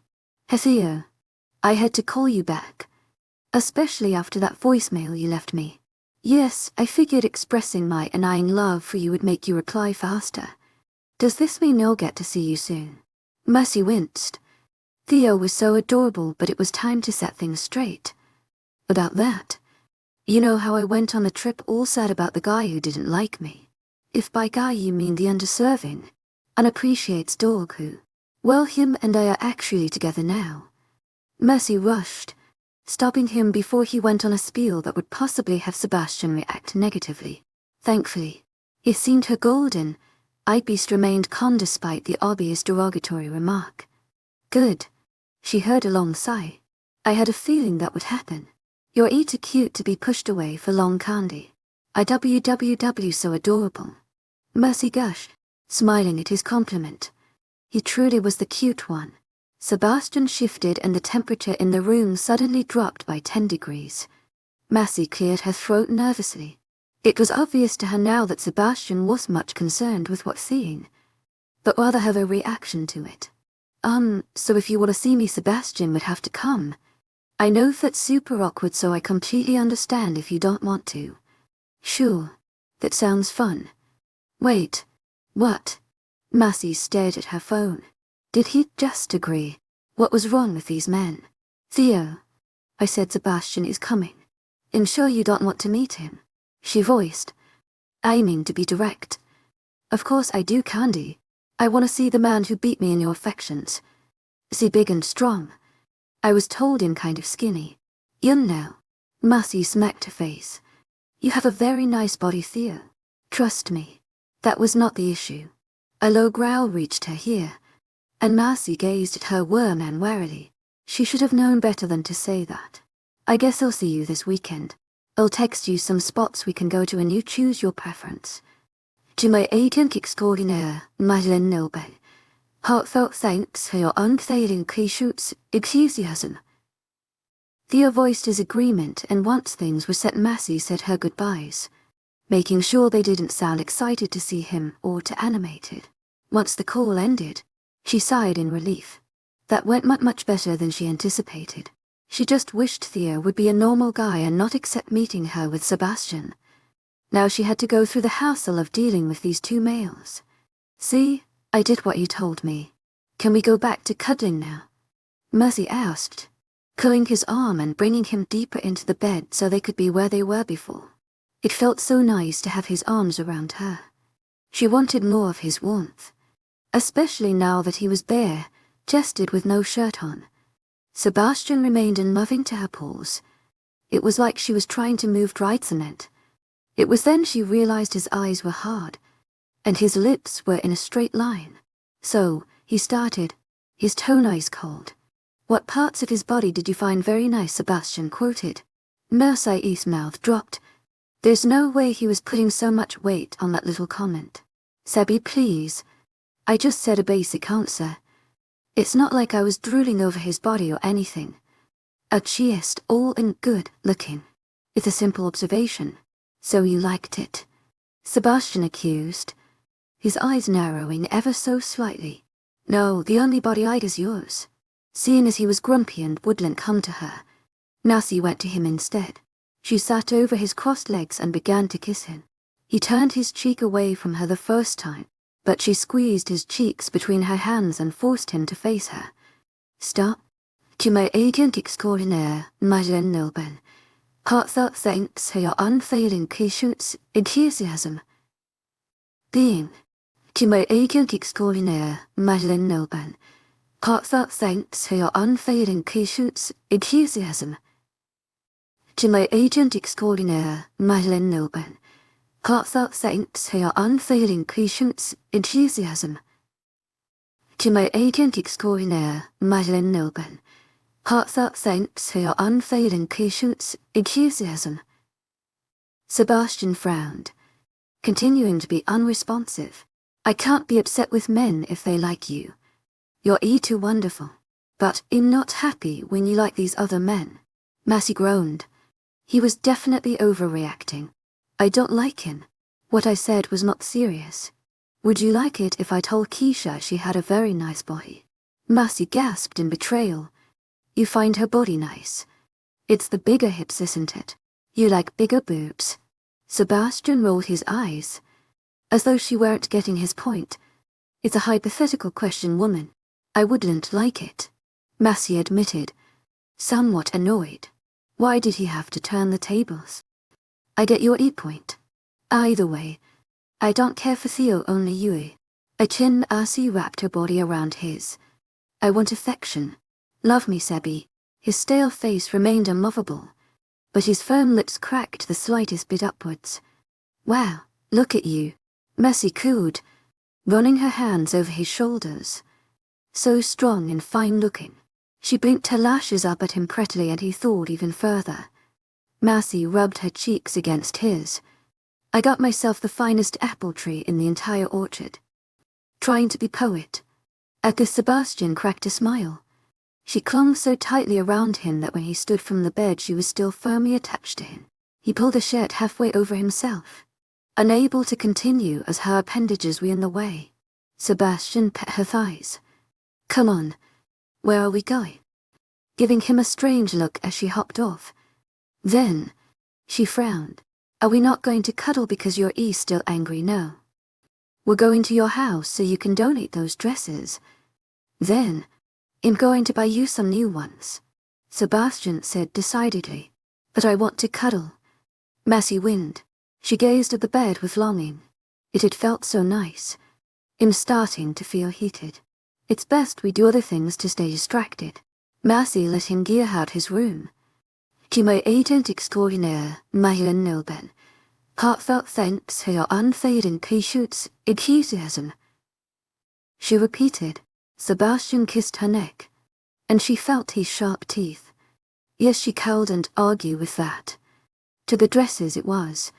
As extra as Massey typically liked to be when she went out, especially when it was on dinner date, she decided that for this particular occasion she would take the safer route by choosing an outfit that was more modest and subdued in appearance while still looking moderately cute. In dark jeans, a shimmering turquoise blouse, and short kitten heels, she looked pretty without appearing as though she put a lot of effort. She didn't even bother using makeup, deciding that curling her ends would suffice. Sebastian could not have the smallest inkling of doubt of her wanting to impress Theo. Knock. Are you ready? Sebastian inquired, his voice slightly muffled by the closed door. Seeing as it was the weekend, Sebastian had used the excuse of them going to see Theo as reason for her to sleep over his house yet, again despite her being here only a week ago for Kristen's wedding. This room she slept in was a guest room, but it was starting to look more like her room. Her imprints were undeniable. She started leaving extra sets of clothes here for the random days she would stay over late and end up staying even on school days. Yes, we can go now. Massey fluffed her hair one last bit to a volume. Sebastian leaned against the open door, wearing regular jeans and a black shirt. Obviously, he couldn't be bothered. He blinked slowly, assessing her from head to toe. It was unnerving, and he was spending too much time drinking her in. Did he approve of the outfit or not? 𝐻𝐻, let's go. He closed his hand around hers, bringing it to his lips to kiss it. The ride to the restaurant was spent in companionable silence. Sebastian appeared not the least bit worried, but Massey grew more and more apprehensive the closer they drove to the place. Why did they have to do this? It seemed so pointless. The sleek, silver, toned glass doors of the restaurant were tall and impressive. As Sebastian grasped the golden handle to let her in first, Massey stared around her amazed. The entire roof of this place was decorated with beautiful drawings of angels fighting against demons. In one story the angels would use music to dispel them away. In others the demons were defeated through gruesome battles. Of the restaurant list she had sent Theo, he picked none of them, settling for this spot he found online with great reviews. At the time she informed Sebastian he had shrugged, easy agreeing despite the further drive. From what she'd seen so far this place was great. Sebastian took the lead once the hostess went up to them, even in his plain clothing. The girl's eyes streamed over him in awe, as though he were one of the very angelic beings in the ceiling. She was so flustered with Sebastian that he had to start her job for her, We have a reservation with Thea. Oh yes, she blubbered, coming out of her reverie. Right this way, sir. Fanning her lashes at him, Sebastian stared right past her and scanned the area for the vampire. Massey gave her the evil eye. She had half mind to pull Sebastian down and kiss him in front of her.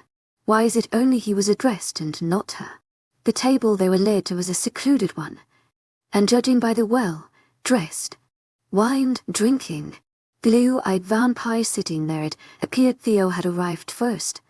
The hostess excused herself, seeming rather disappointed she wouldn't get to admire the two handsome men from her post at the front. Hey Theo. Massey smiled warmly at her vacation friend, bringing him into a light hug. Just as pretty as I remember Candy. Complimenting her as usual. When they separated, his orbs went to Sebastian. The vampire held his hand out. The two are very distinct contrast to each other, as Theo was wearing a whole suit and tie. Looking every bit the businessman, he looked well, put together and pristine compared to the raw warrior that was Sebastian. Sebastian stared at the hand offered to him. In flashing speed their bodies blurred, and Theo ended pressed against the wall with a threatening hand on his neck. Bite her again, and I'll kill you. Rather than appear afraid. The OS eyes shine with child, like excitement. A true big, bad wolf. Your man is strong, Candy. I like him.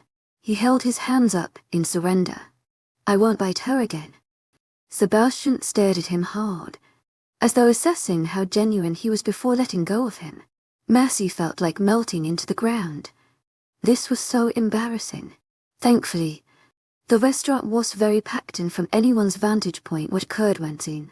She gave Sebastian a look that went pretty much ignored. The three settling into their seat. Theo first taking the time to fix his mussed-up shirt. He was more slender, as he had voiced of himself in the phone, but Massey felt it suited him fine. Not everyone was like Sebastian, who trained with his packmates on a near-daily basis. A waiter approached their table. May I get you something to drink? Massey settled for a nice sweet drink, whereas Sebastian muttered water was fine. Once the waiter was off, Theo began conversing. Since obviously you're off limits now, Candy, do you happen to have a sister? Theo inquired, resting his chin over his fingers. Massey laughed. This was so typical of him. And funny thing was, she actually did have one. I do. But unfortunately she's taken too. Theo sighed in exasperation, swirling his wine cup with an air of dismay. You continue to break my heart, Candy. Trust me, you and my sister wouldn't work out much anyway. She's squeamish around blood and she's very sin-strict. You guys are complete polar opposites. Massey concluded. If Lydia went anywhere near Theo, she would probably go crazy. His overly teasing personality would drive her insane, and his gifting habits and generosity would place a sting on her eye. Can do it on my own persona. He would break everything she esteems. At distance. It's probably what Lydia needed anyway to stop being so hard-hearted. But she was currently trying a relationship with my cat to see if it'd work out. Theo was better off finding a more submissive woman. Oh, serious. Serious types make me want to bother them, Theo admitted, looking at the ceiling in thought. She'd hate me. Good call. The waiter released their drinks and took their orders for food. Theo of course picked a steak, detailing he wanted it as juicy and rare as possible. Sebastian was lazy. He didn't bother checking the menu and merely settled the waiter with a whatever she gets. Way to put the pressure. Now she was compelled to get something he would enjoy. In the end, Massey settled for lamb chops. The sauce it came with sounded very tasty from the way the menu described it. Underneath the table, Massey stepped on Sebastian's foot. The worm sighed before feasting Theo with a blank look. What do you do for a living?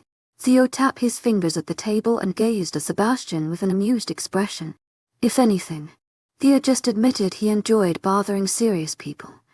And Sebastian, well, he was exactly that type. Oh, you know, things here and there. How productive of you. Sebastian deadpanned. I know. It's a very difficult line of work. It's not for everyone. Why no? Theo breezed. shaking his head as though he were a man soared in with many burdens only he could handle. "They're lucky to have you. You're one of a kind." Sebastian was so straight-faced it could be taken seriously or sarcastically. Massey silently groaned at their exchange. This was a horrible idea. She knew it. What business did these two have seeing each other? They were both so stupid. Sebastian for making her agree to meet up with Theo, and Theo for approving in the midst of Sebastian joining. Massey excused herself to go to the bathroom. She needed a break away from those two. She stalled for a few minutes, fixing her hair slightly although it technically needed no prodding. When she returned, the food thankfully had been served. Oddly enough, once she sat at the table, Sebastian and Theo were actually conversing like normal men. Apparently they found common ground in regards to something about investing. Digging into her food, Massey decided she'd happily stay out of that topic to not risk ruining their current flow. They were being cordial now. That's all she ever hoped for. Hours later, in the confines of the guest room, Massey prepared herself to sleep. Dinner with Theo had not gone as bad as she expected. The two actually shook hands, and Sebastian very obviously whisked her away from the vampire mid-hug with a low murmur of "that's good enough," as though he were her personal hug meter that determined how well she could hug someone. On the drive home he had a pleasant smile on his face, and when Massey had asked him about it he floored her by stating he had only come to make sure she didn't have any semblance of feeling for the man by smelling her reaction around him. To this moment, it flustered her to think men could extend their sense enough to detect arousal. A set of knocks interrupted her as she brushed her hair. "Come in. You should ask who it is first before you accept." Sebastian closed the door behind him. His voice was light, though they held deep warning to it. His golden eyes crawled up her bare legs, stopping at the hem of her cotton bottoms. He slinked his way to her, prowling around her like an invasive wolf. She was in the middle of detangling the third section of her hair when she felt his hands brush behind her knee, siding up her thighs. These bottoms are very short. Sounding distracted, his warm hand stopped under the hem, where his thumb whiskered underneath curiously. Massey felt her spine straighten. Her eyes met his in the mirror as hovered behind her. There was a dangerous glow to them that was darker. It was then he seemed to notice her shirt. From behind, it appeared normal as it covered all her back, but it was cut shorter in the front, exposing the bottom half of her stomach. As she had the room to herself, she didn't think it wrong to wear something so unconservative. The way his eyes were glowing made her very self-conscious of every inch of her skin. The other hand rose to her stomach. "It was a bad idea to visit you at this time of night." Massey spun to see him face. She smiled and kissed his lips wide. Sebastian emitted a low growl. "Be careful. To my agent extraordinaire, Madeleine Nilben. Heartfelt thanks for your unfailing patience, enthusiasm." He warned. Massey went on her tippy toes to hug him, pressing herself fully into him. He was solid mass against her, such a contrast to her soft form. Sebastian made a sound of a man being tortured. "And you're not wearing a bra," he breathed, closing his eyes. One moment, Massey was quite content in the warmth of his embrace, and then the next she was on the plush surface of the bed. His lips crashed over hers, hot and full of heavy want. His tongue intermingled with hers. She could feel his passion pour over her like fine wine full of love that's been setting for a long time. With his leg he parted her thighs, placing himself in between them. His mouth lowered from her lips to her stomach, his tongue leaving a wet, fiery trail that made her back arch. He latched onto a particular spot and sucked, leaving her breathless, and his hands gripped her waist to him as she squirmed under his touch. He skimmed higher, his warm breath lavishing her with imprints wherever they trailed, until he reached her ribs, and slowly ascended until his nose touched the swell her breast. His hold on her tightened. "How many times have I told you showing your stomach is an offer of submission?" "One," Sebastian growled, pulling back with shaking hands. It seemed like it was taking all his strength to keep his hands away from her. Massey sat up to pull him back to her, but he stepped further away. Already knowing what was the problem, she sighed. I'll put on clothes that cover me more. Then can we cuddle? Sebastian grunted. It's too late. Massey rolled her eyes. Stop being over-dramatic. No, I'm being realistic. You women never seem to get it. I'm a dry forest when it comes to you. Any spark you give me'll burn up. Massey giggled at his analogy. Oh my gosh. You've been reading poetry books from James, haven't you? His eyes narrowed as he stiffly went to the door. Massey made a noise of sadness and pouted. I want to cuddle. Ugh, this is all your fault. You made me like cuddling. It was all your idea. Sebastian looked like he was internally fighting with himself between going with her idea or staying away for both their benefits. In the end, he gave her a serious expression full of meaning and left the room without another word. She could already mentally hear all the things he was telling himself it wasn't appropriate.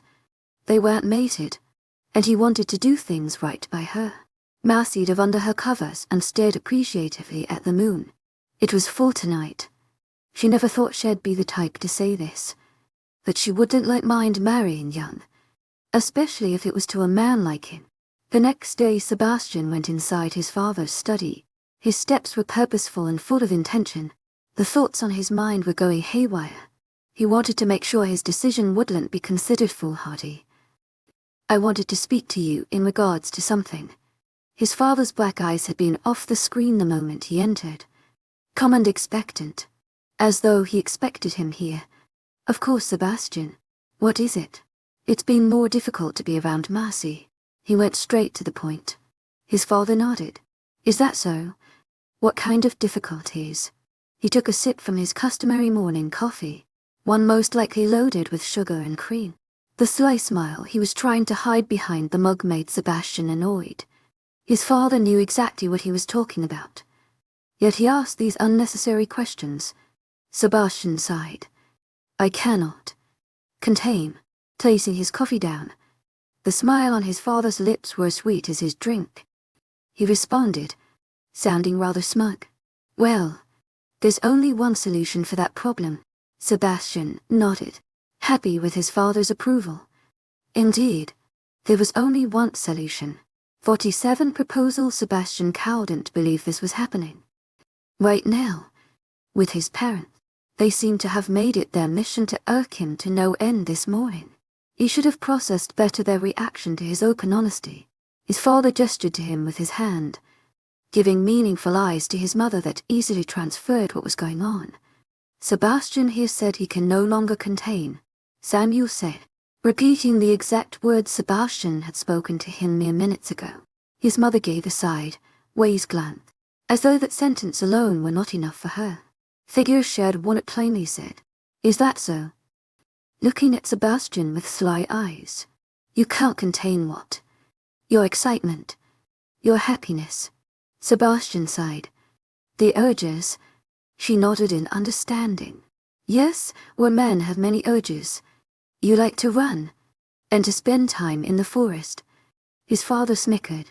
Sebastian's fingers twitched at her fake obliviances. You shouldn't be this resistant. Why was he playing into her game? The urge you had with Dad. His mother smiled wider. Before your father and I were romantically involved, I often had the urge to kill him, and in addition I want to mate her. Sebastian grunted, finally giving in to what she wanted. His mother immediately walked to him. Her sleeping robes flowed around her like the rising dawn. Looking like this, it reminded him of his childhood when she would put him to bed at night despite his insistence that he wasn't afraid of the dark. She patted his cheek affectionately. You know, honey, I always thought you inherited the better side of the genes. You're handsome and hate spicy food. Just like Mommy. As his mother continued to drone about all the amazing attributes he so called inherited from her, he caught sight of his father doing something absolutely horrendous in the background. Sebastian's eyes wide and with horror. Dad, that is so unnecessary. What? His father asked, looking innocent and devious at the same time. I just want to make sure my son proposes properly. Samuel fixed a large human-sized teddy bear on the studier's chair. He even bothered to try crossing its legs in a typical female fashion, since the legs were too stubby and short. His attempt failed rather miserably. Sebastian could only massage his temples at the ludicrous ideas of his father. He turned to his only hope. "Mom, fix this," he demanded, rather than come to his aid. His mother giggled and clasped her hands together in excitement. "No way. I want to see this too," she enthused. Her curly hair, which he inherited from her himself, was out loose and spun around her wildly. She had been sleeping only moments ago, but had woken up once his father told her the news. Sebastian crossed his arms, his eyes narrowing to annoyed slits. "This is pointless." His mother's small hands went to his hair, combing it back as she placed a series of kisses on his cheek. Sebastian remained unmoving, his gaze fixed on the bookshelves that lined the wall in clear defiance. "Get up." Against his will, Sebastian stood to his feet and glared. His father chuckled. "Oops, did I do that?" His father massaged his shoulders from behind. "Go ahead, SEB. Make us proud. You've been carrying that ring in your pocket for some time now." Sebastian looked down to his jean pockets. It was true. The very day Marcy showed him the ring, she likely bought it. She has been carrying it, wondering the right time to do it. No one noticed the interesting shape of his pocket, as the ring box wasn't big, and could be mistaken for other nonsense people carry, except his father, who knew he never carried things in his pockets 24/7, not even his car keys and wallet. "However, I will only do this foolishness once." His mother hopped in place, squeaking in excitement. Sebastian howled in his amusement and decided he better get this over with. Marcy didn't consider herself to be the clingy type. She always saw herself as the sort that gave people space and watched over them, at least in her mind. However, this morning she couldn't help but continuously look at the entrance of the kitchen in hopes of spotting Sebastian come in for breakfast. He was there. She knew how her man was. He never showed up late. If anything, he should have been here before she was. It was disconcerting, to say the least. What on earth was Sebastian doing? "I saw him enter Papasaur's study this morning. In case you're wondering," Jaden cleverly inserted after her saw her look at the entrance for what felt like the 100th time. Mercy smiled shamelessly. "I was wondering where he was." Then, as though speaking of him out loud somehow summoned him, Sebastian F.D. entered the kitchen. There was an air of exasperation about him she couldn't quite place. Nonetheless, he softly kissed her cheek before going to serve himself. Noah munched on a buttered toast, his cheeks hued from all the stuffing he likes to do. "Where's my kiss?" he asked in between bites, poking fun at how Sebastian only bothered to acknowledge her. Sebastian's parents followed soon afterwards. Papasaur said a general greeting to everyone, but it seemed he was more focused on gearing his wife far away from where they were sitting.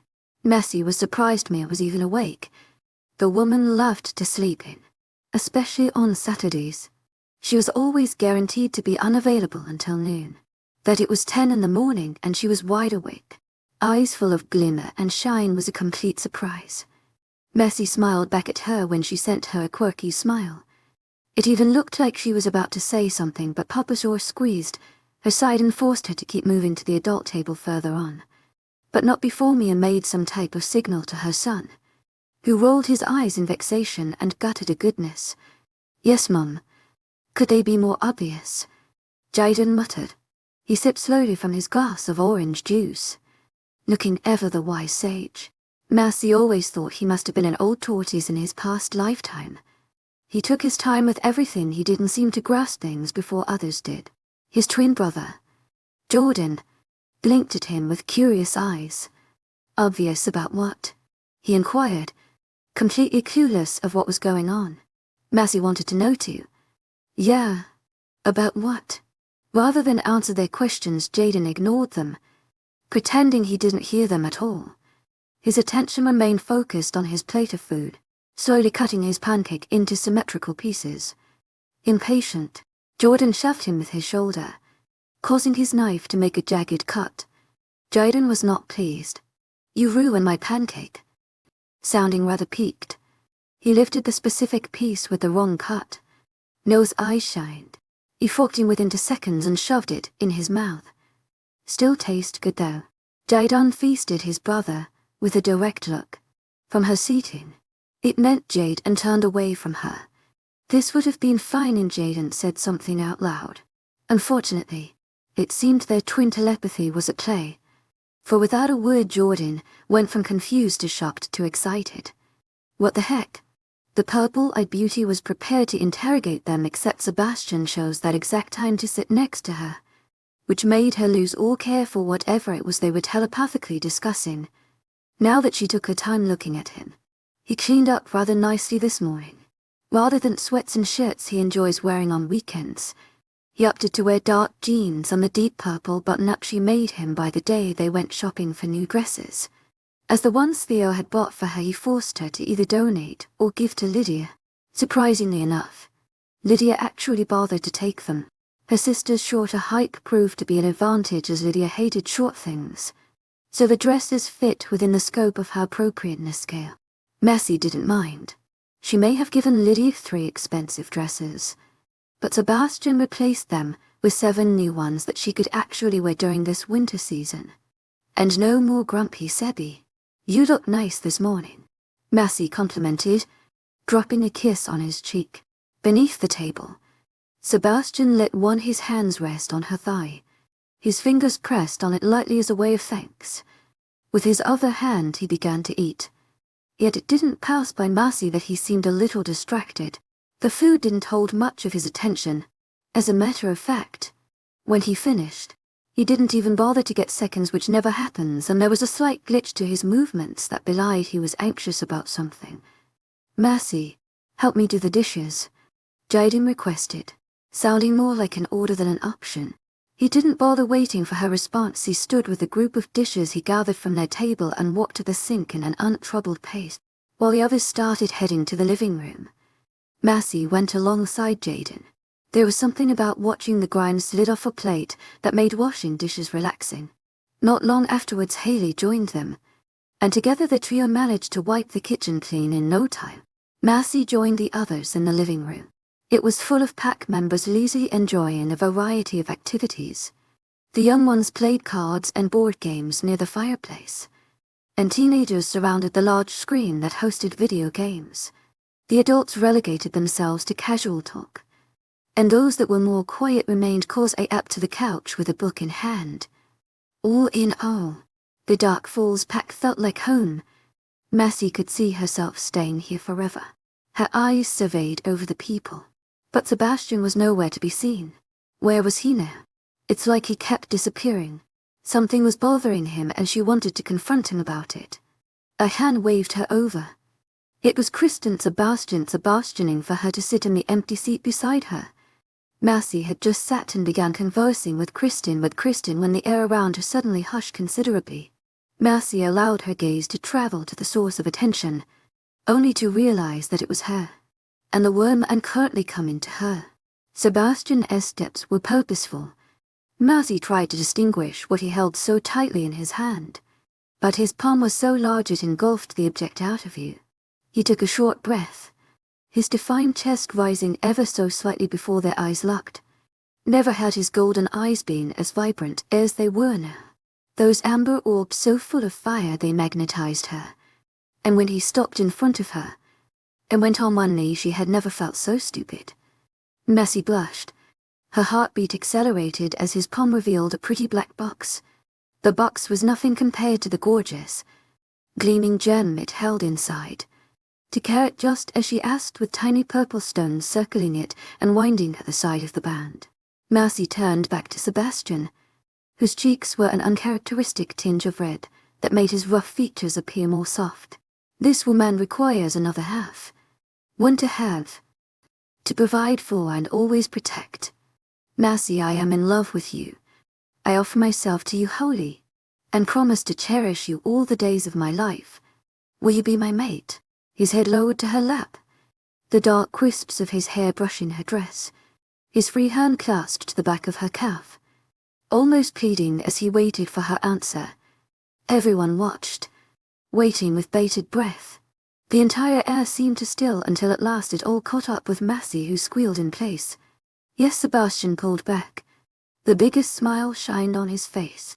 He slid the ring on her finger and pulled her into a kiss. A whole series of 𝐻𝐻𝐻 and 𝐻𝐻𝐻 invaded her eardrums. Loud clapping rang all around her, with a series of yelling and whooping that included No's and Jordan's particular rambunctiousness. Flash. Suddenly, flashes of bright light surrounded them. They were taking pictures. When they separated, Marcy realized that their biggest fan was Sebastian's mother, who face high behind a professional camera wielded expertly in her small fingers. "Bunny, hurry, pick me up. I want to take it at a higher angle," Mia cried. Papasaurus was ready and lifted her with ease. She ushered her son. Another kiss 𝐿𝐻𝐬. Before she knew it, Marcy was pulled into another sweet kiss. And more blinding lights surrounded her. Sebastian hugged her tightly to himself, holding her in the presence of his entire pack. He buried his face into her hair. He was still smiling, and his voice was elated. "I love you. 𝐊𝐻𝐻𝐬𝐻𝐼𝐻𝐻𝐬. 𝐊𝐻𝐻𝐬𝐻𝐾𝐜₀. Her heart warmed at the repetition. It traveled all the way to her toes. She felt as though she could soar.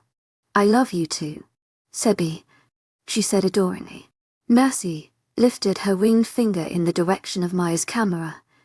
Her grin so wide she felt her face would break. Good thing she wore a cute outfit this morning. It was a warm sweater dress that went wonderfully with Sebastian's shirt. Mia was all for it, especially as Marcy started making Sebastian go into specific poses. People swarmed them with rounds of congratulations to the newly engaged couple. Not once throughout people's felicitations and blessings did Sebastian let go of her. She was attached to him at the hip. Once the amount of people around them dwindled, he brought her over his lap on the couch. Marcy felt like a princess on the throne. "When do you plan for us to get married?" Sebastian sighed contentedly as he pulled her back against his chest. Marcy admired her ringed finger. It looked like it was designed exactly for her. The ring was prettier than the one she showed him online. "How fast?" Sebastian kissed her neck, his teeth sharpening every so slightly. 𝐿𝐻𝐻𝐬𝐻𝐼𝐻𝐻𝐬. Heartfelt thanks for your unfailing enthusiasm. 1 year later. "Honey, why are you up so early?" Sebastian blinked the sleepiness away from his eyes. Sitting up from the bed, his hair was in disarray and his shirt completely crumpled. He had returned late last night from an assignment. All she had felt was her husband slide into the bed and breath her in before falling asleep. It's a wonder he was up right now, as the sun had yet to peek over the horizon this early in the morning. Marcy went to his side, unable to stay so far away when he was looking so adorably clueless. "Kristen and I have to look over the accounts of the diner. A truck is coming into ours and we have to make sure our inventory is correct." Sebastian grabbed her hand and laced their fingers together. "Oh, well, before you leave, can you help me with something?"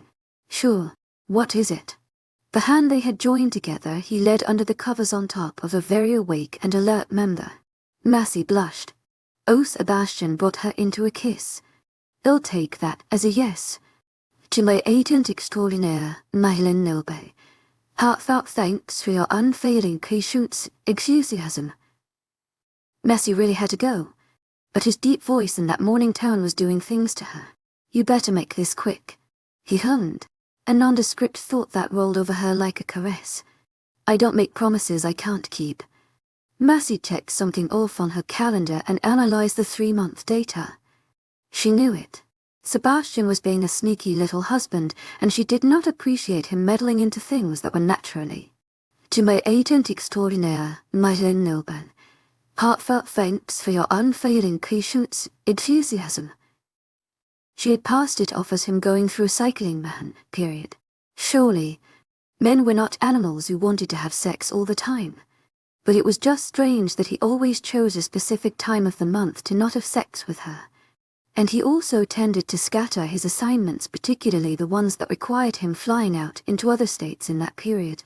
The times he was required to fly out, he would be a twitching mess on the bed, and would state he was heavily tired despite the fact that Marcy knew he was primed and ready to go. It makes a woman question why it is her man won't have sex with her. Did she exude a weird smell during that time? What was it?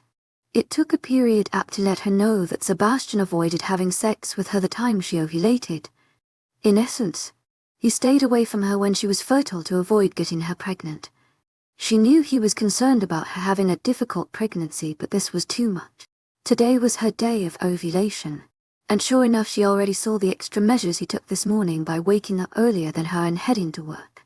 It was just her luck there were no out-of-state assignments, so he was forced to sleep with her tonight. She would make sure 𝐊𝐲𝐷 make love to her, or confront him about his unnecessary concerns. By the time it was midnight, Marcy was prepped, waiting for him in a silky one-piece that went obscenely high. The fabric so thin it was slightly sheer. They typically wore comfortable things to bed, but today was worth placing extra effort. She shook her hair out of her bun, letting it fall into messy waves around her. Then, it was time to wait. It wasn't until 2 in the morning that he entered their room. Marcy made sure to have all the lights off and pretend to be asleep. Sebastian was unearthly quiet as he prepped for bed, making near no noise in everything he did. To my ancient extraordinaire, Madeleine Nilbe, hearts out thanks for your unfailing patience, enthusiasm. Marcy called out to him, and she heard something that sounded like a curse. Dunny, why aren't you asleep? He had been in the middle of putting on a shirt, something he almost never did. He preferred sleeping shirtless with only sweatpants. Leave that shirt there and come to bed. Her husband obediently left the shirt in place and climbed onto the mattress. He strategically placed himself exactly a few inches away from her, enough for her to not question why he was close. Aren't you going to come under the covers? Marcy inquired. He had his arms crossed behind his head and was out in the air. No, I don't feel cold, he responded lightly, avoiding her gaze. Deciding she was done playing nice, Marcy frisked away the sheets that covered her. Like a magnet, his eyes snapped to her, taking all of her in. I'm tired tonight, honey. His tone was leveled and monotonous, but his eyes told a whole different story. They watched her every curve as she closed their distance and straddled him. I missed you today, she murmured, running her hands up the rows of his abdomen. Sebastian growled, but it sounded more like he was restraining himself rather than feeling angry. Marcy, not in the mood tonight. Luck was against him, for the angle of their window allowed the light of the moon to penetrate in a slant that hid a coarser part of his face. He did not look like a worm and not in the mood. He looked positively feral, and his hands were doing that thing again, where he would begin to grab her possessive lie and then let go suddenly, before getting hold of her again. Marcy crossed her arms. She noted that the moment her fingers detached from him, his lips slightly in disappointment. He wanted her. She could tell. I know what you're doing. I've been watching you for 3 months and you're trying to avoid getting me pregnant. You don't want to have babies with me, she accused. Sebastian groaned. He leveled up with her, so that now her legs were wrapped around him while he was sitting. He stared down at her from his higher vantage point. Woman, not once did I say I don't want to have babies with you. You're my mate. Of course I want those things with you. Then why aren't I pregnant? Tell me, Sebastian.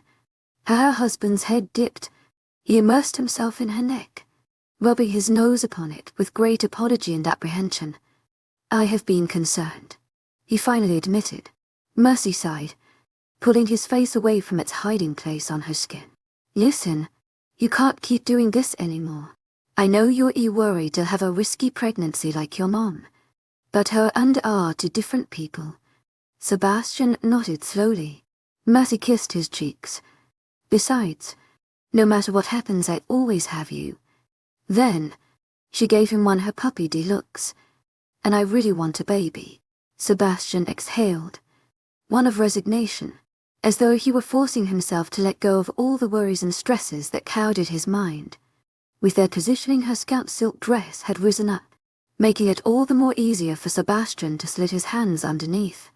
Very well, if a baby is what my mate wants. His eyes dark, and as he pulled the dress higher, revealing more and more of her smooth skin, they trailed over her as though he were reveling in a masterpiece. That a baby is what you will get. His lips connected with hers, fierce and demanding. She felt his aura grow as his tongue sweat inside, felt his eagerness to partake of her. Since their first time together, it always felt as though Sebastian were encasing her with all that he was. He never grew tired of displaying just how much he loved her. The and extra one, fluffy love. Oh great, look at her, just like her mother, Sebastian grumbled, staring at his 6-year-old daughter in deep dismay as she clung to the older child. Beside him his wife was laughing. Mercy felt her daughter really was like herself once she picked the boy. She stuck to him like a leech. She's so cute. Then, deciding to address the situation before Sebastian did something drastic, she called out to her, 𝐿𝐤𝐬, why are you bothering poor Luke? But Mummy, the little girl wailed, still clutching the young boy with all her might. Her wavy hair was in disarray from all the exertion to stay attached to him.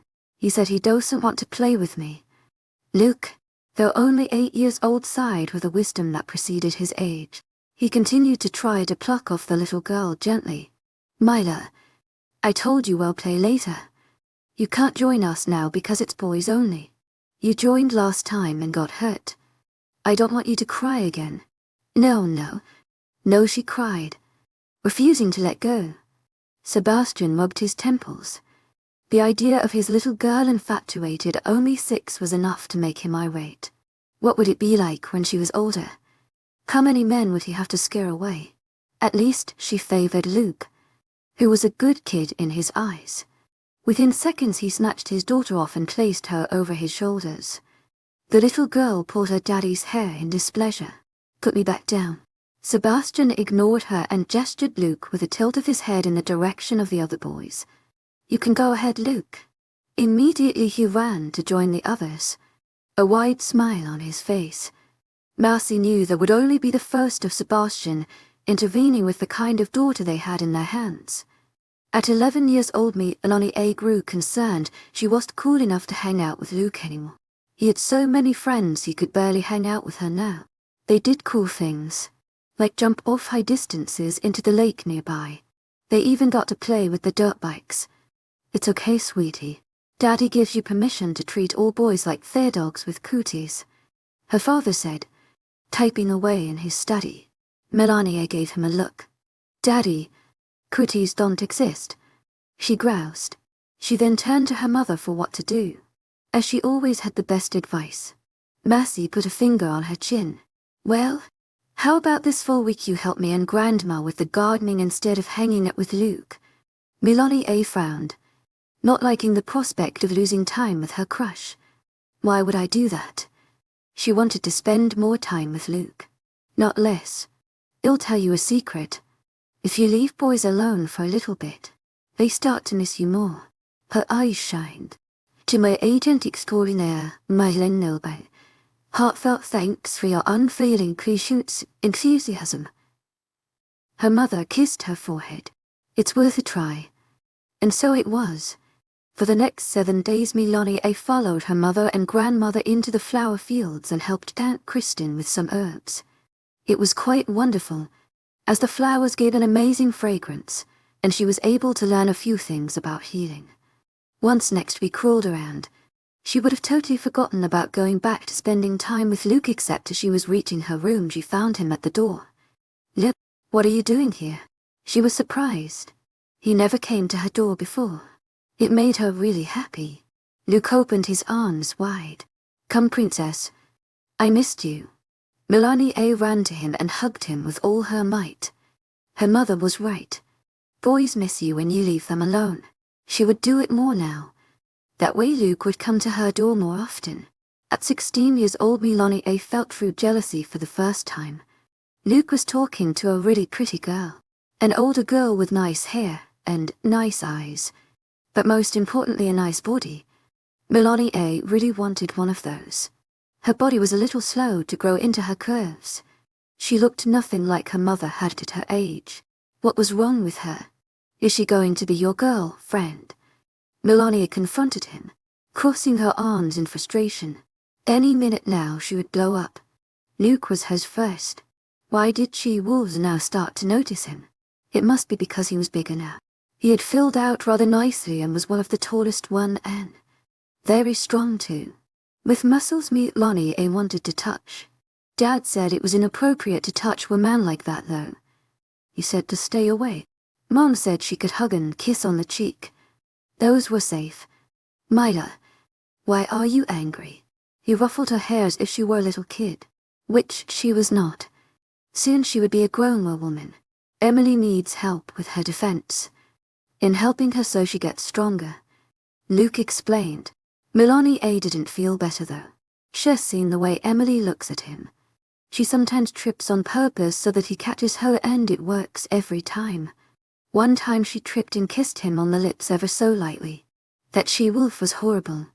But thankfully after that Luke never let it happen again. Even pretended it didn't happen when she pulled away from him with a sneaky smile. Luke never had a girl friend before and thus that was his first kiss.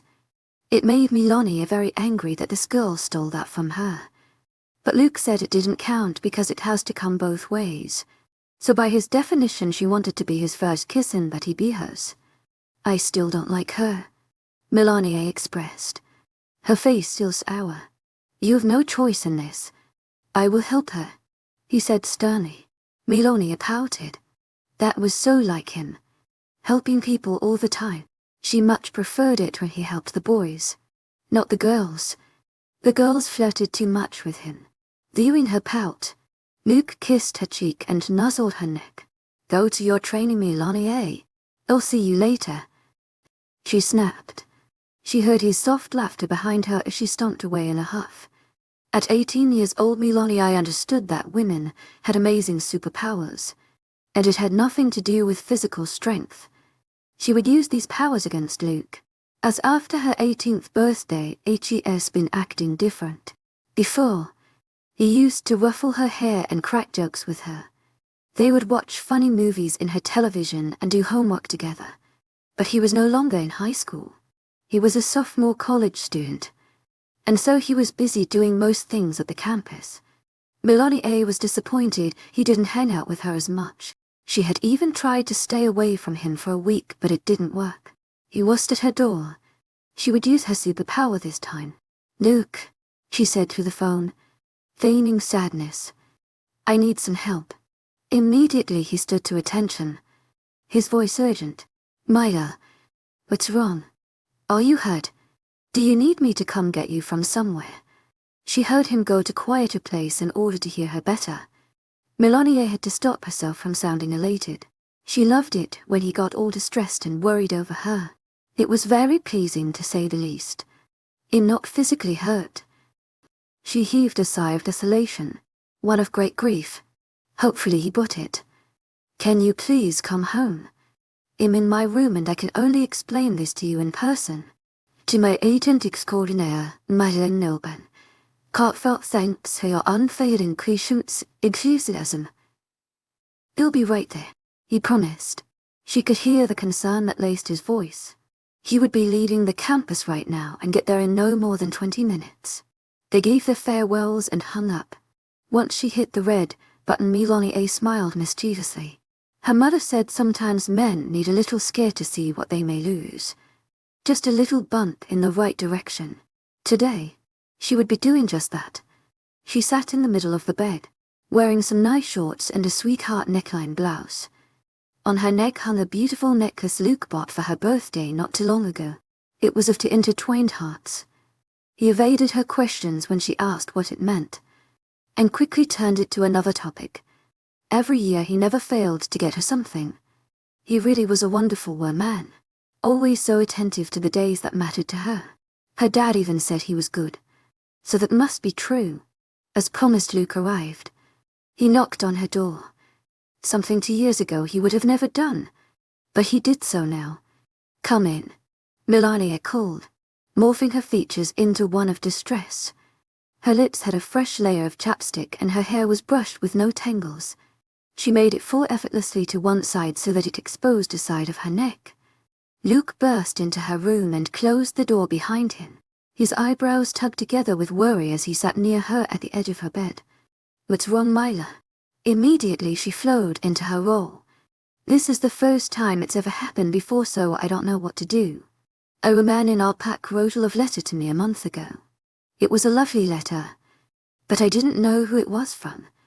𝐿 saw how Luke's eyes went from worried to a hard look. She had to try really hard to keep from smiling, because she barely started and her superpowers were already working. Go on. His voice lowering to a click tone. I thought that would be the end of it, but then a week later he sent me another one. Then another the week following after. So last Friday I determined to find out who it was. He left it every Saturday taped outside my window, so I prepared to catch him. To my agent extraordinaire, 𝐿𝐻𝐿, heartfelt thanks for your unfailing patience, enthusiasm. When I saw him I froze up. I didn't know what to say, so I didn't confront him and let him go. He still believes no one saw him, that I still don't know who he is. Today I caught him looking at me during lunch. Should I wait for him to confess himself, or should I go to him myself to speed things up? I don't want to mess this up. She stressed, appearing to be at complete loss of what to do. Luke's lips fell to a straight line. She noticed how he gripped her bed cover tightly, causing his arms to flex ever so nicely. Do you like this guy? It sounded more like a threat. 𝐿𝐻𝐿 shrugged. Good, naturally. He sounded sweet from his letters. But I think I should get to know him better. Do you agree now? 𝐿𝐻𝐿's mouth popped open and he continued. I don't want to see you going anywhere near him. Who is the werewolf? He interrogated. 𝐿𝐻𝐿 touched his bicep. It doesn't matter who he is. Why shouldn't I go up to him? Are you saying he should make the first move? Perhaps she was having way too much fun easing him. But this felt exhilarating. She loved the flame in his eyes and the depth to his tone. Luke pulled her arm, drawing her closer. He was growing irritated. 𝐿𝐻𝐿, tell me his name. I want to know who this werewolf is that leaves foolish letters outside your window. 𝐿𝐻𝐿 peered at him through her lashes, almost losing herself in admiration of his handsome features. She pouted. The letters are sweet, not foolish. She defended. I can write you better letters than he ever could. 𝐿𝐻𝐿 appeared aghast. And why is that? His hand rose to the necklace she wore, brushing against the skin of her chest. Because I'm the one who loves you. Not him. Yes, she cried, losing her cover altogether and pulling him deeper into her bed. Luke gazed at her hugging form astounded. Did 𝐿𝐻𝐿 just play him? Only minutes ago she was distressed over a werewolf who sent her letters. 𝐿𝐻𝐿 gave him a deepy smile. Finally, he admitted it. His eyes narrowed to slits, but she didn't care. The werewolf loved her, and that's all that mattered. Get off. I am so mad at you. There's no guy sending you letters, is there? He began to push her away. Good thing 𝐿𝐻𝐿 was an expert in holding on in tight grips. She had this practice since over 10 years of them playing together. OCM on. Don't be so mad. We're in love. She celebrated. 𝐿𝐻𝐿 let go of him and plopped on her bed with a wistful sigh. Luke was ready to hop off her bed and give hop off her bed and get her a good scolding, except when she put her arms behind her neck like that her shirt rose and it was showing her smooth, flat stomach. He liked it. To my agent extraordinaire, 𝐿𝐻𝐿, heartfelt thanks for your unfailing patience, enthusiasm. Luke blushed. The woman smirked. Time for her second superpower. Do you forgive me? Luke grunted, forcing his eyes away from her abdomen. 𝐿𝐻𝐿 sat up again and leaned into him, making the collar of her shirt fall just so it happens to give him a nice view of her breasts. 2 years did wonders for her, and she was plump in the right places. Luke had no idea the number of women that eyed her when he went away for classes. Had it not been for her intimidating father, they would have no doubt flirted with her so. Is that a yes? Luke gulped, his cheeks turning redder as his eyes betrayed him by lowering to see her heaving chest. With the necklace he bought her pointing right in the middle, it was making things difficult. He couldn't do something rash and make Alpha regret allowing him so close to his daughter. He was the only one with that privilege. The others were brusquely turned away. 𝐿𝐻𝐿, he said nervously. He looked away to his left. To my agent extraordinaire, 𝐿𝐻𝐿, Heartfelt thanks for your unfading patience, enthusiasm, she said innocently, sitting up straight to not torture him any longer. At least he knew well and good she was no longer a little girl to coddle.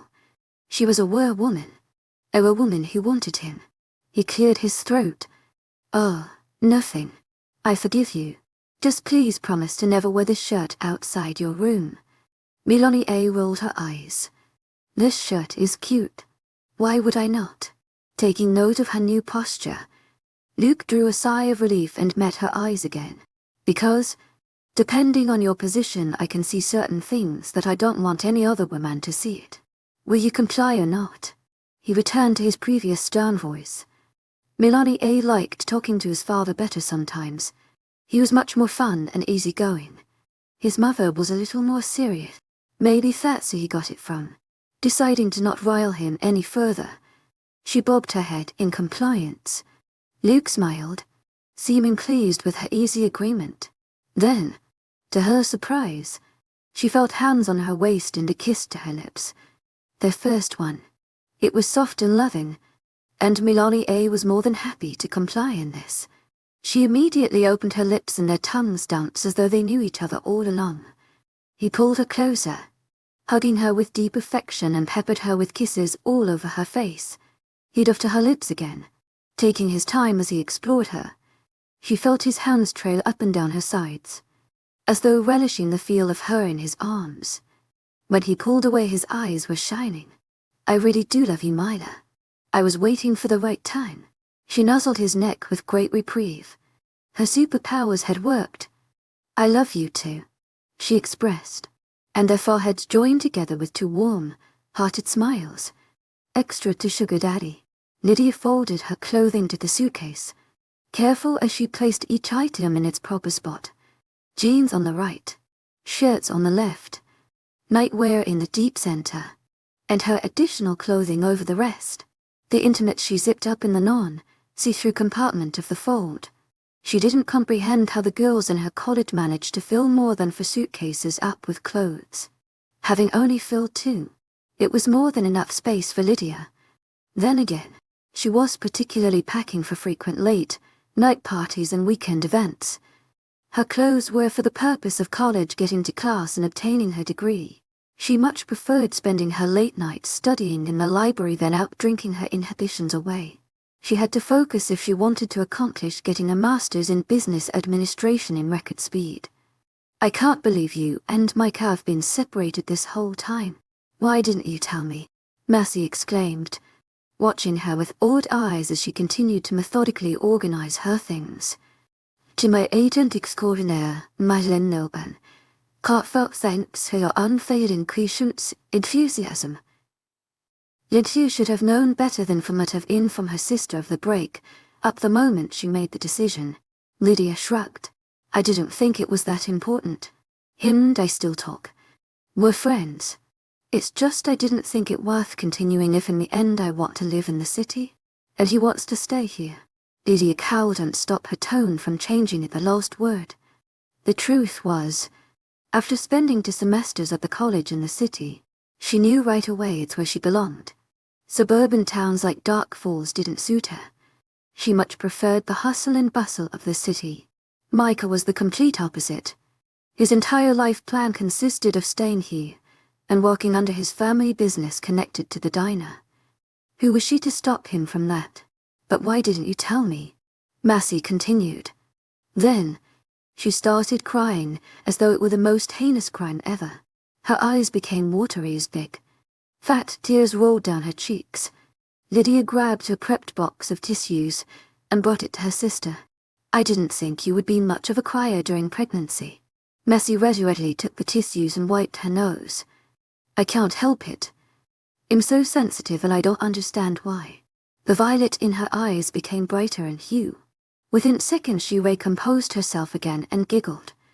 Well, if you guys have been separated for 6 months and I didn't know it, I guess you guys are taking it well. The bed dipped as Lydia sat beside her sister. She rested her hand over her enlarged stomach. We are.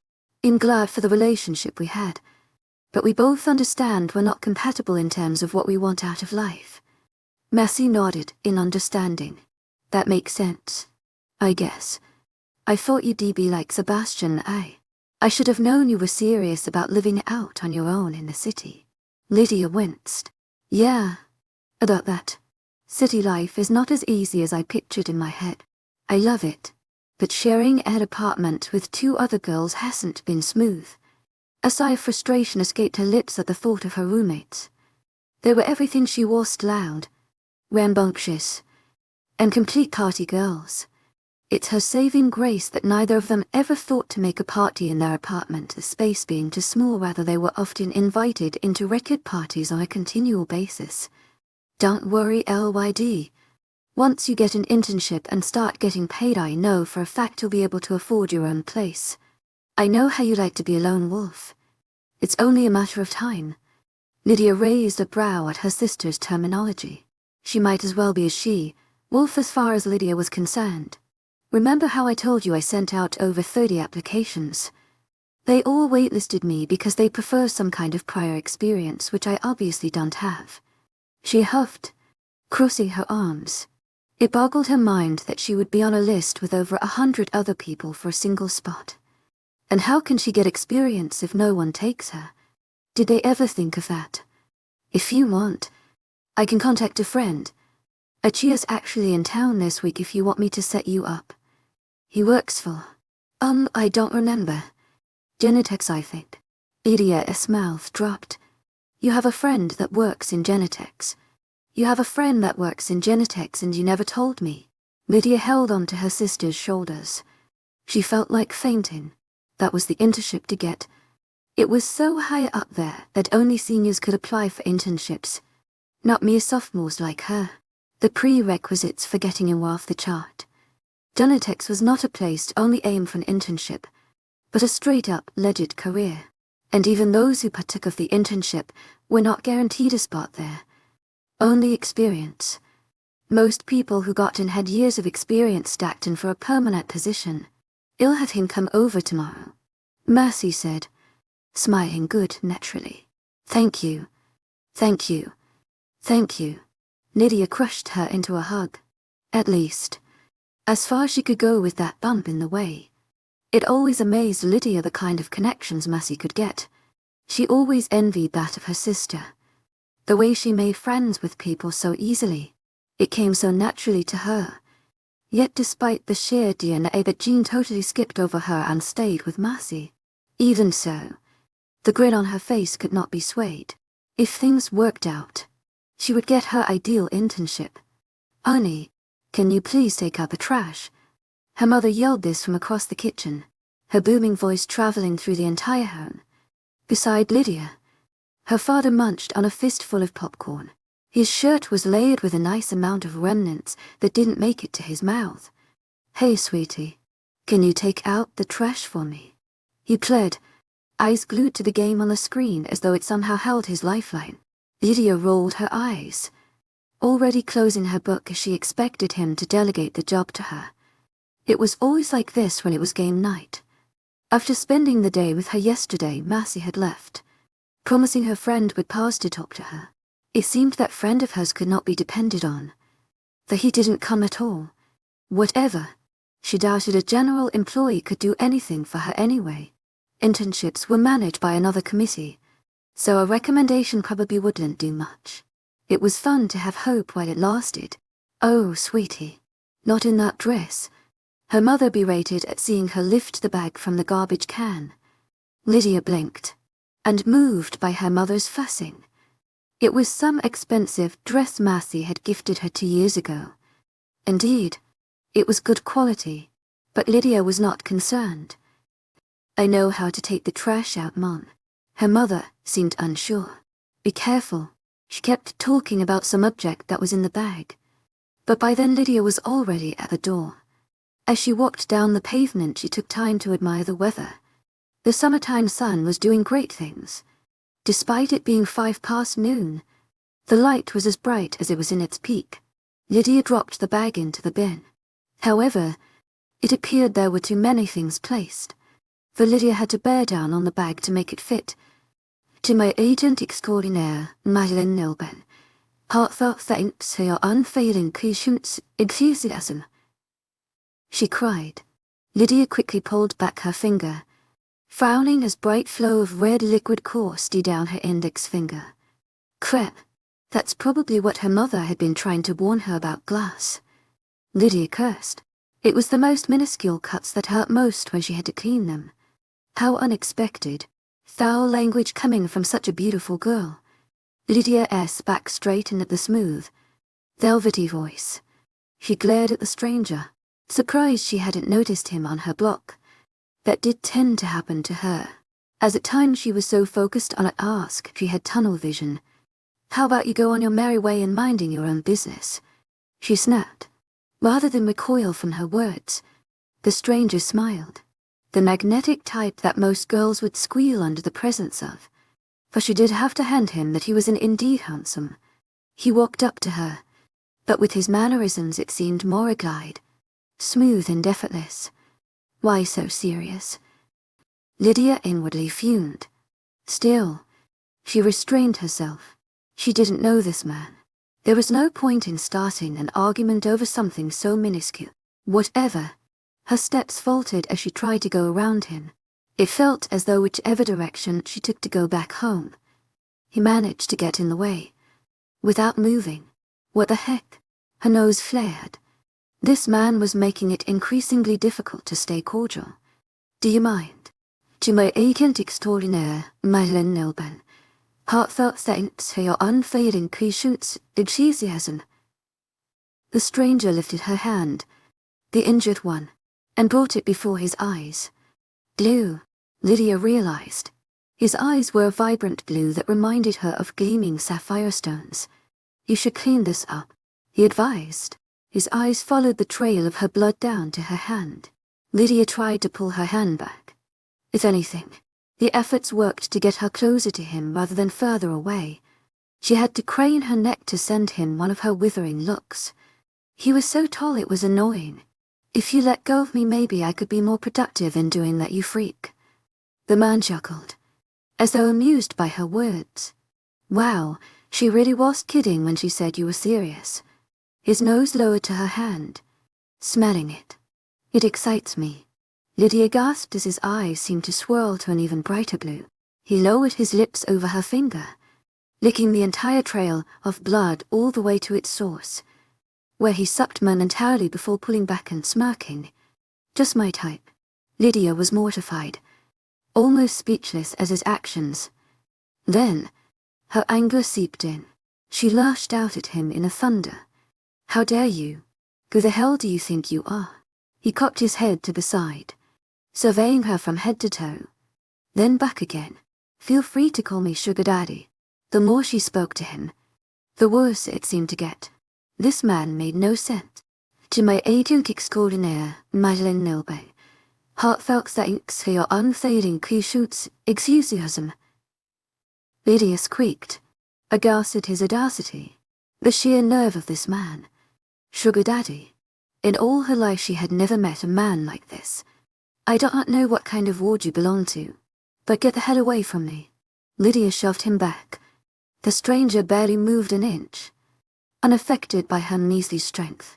Destiny must be pulling us together, Cherry Pop. For in case you're unaware, you're wearing a dress I bought. Massey said you also wanted your own apartment, so I got you a suite in one of my complexes. It's conveniently not far from your internship. He smiled like a sly fox, taking out his card for her to take. Welcome to Genetics Enterprises. As of next week, you're my intern secretary.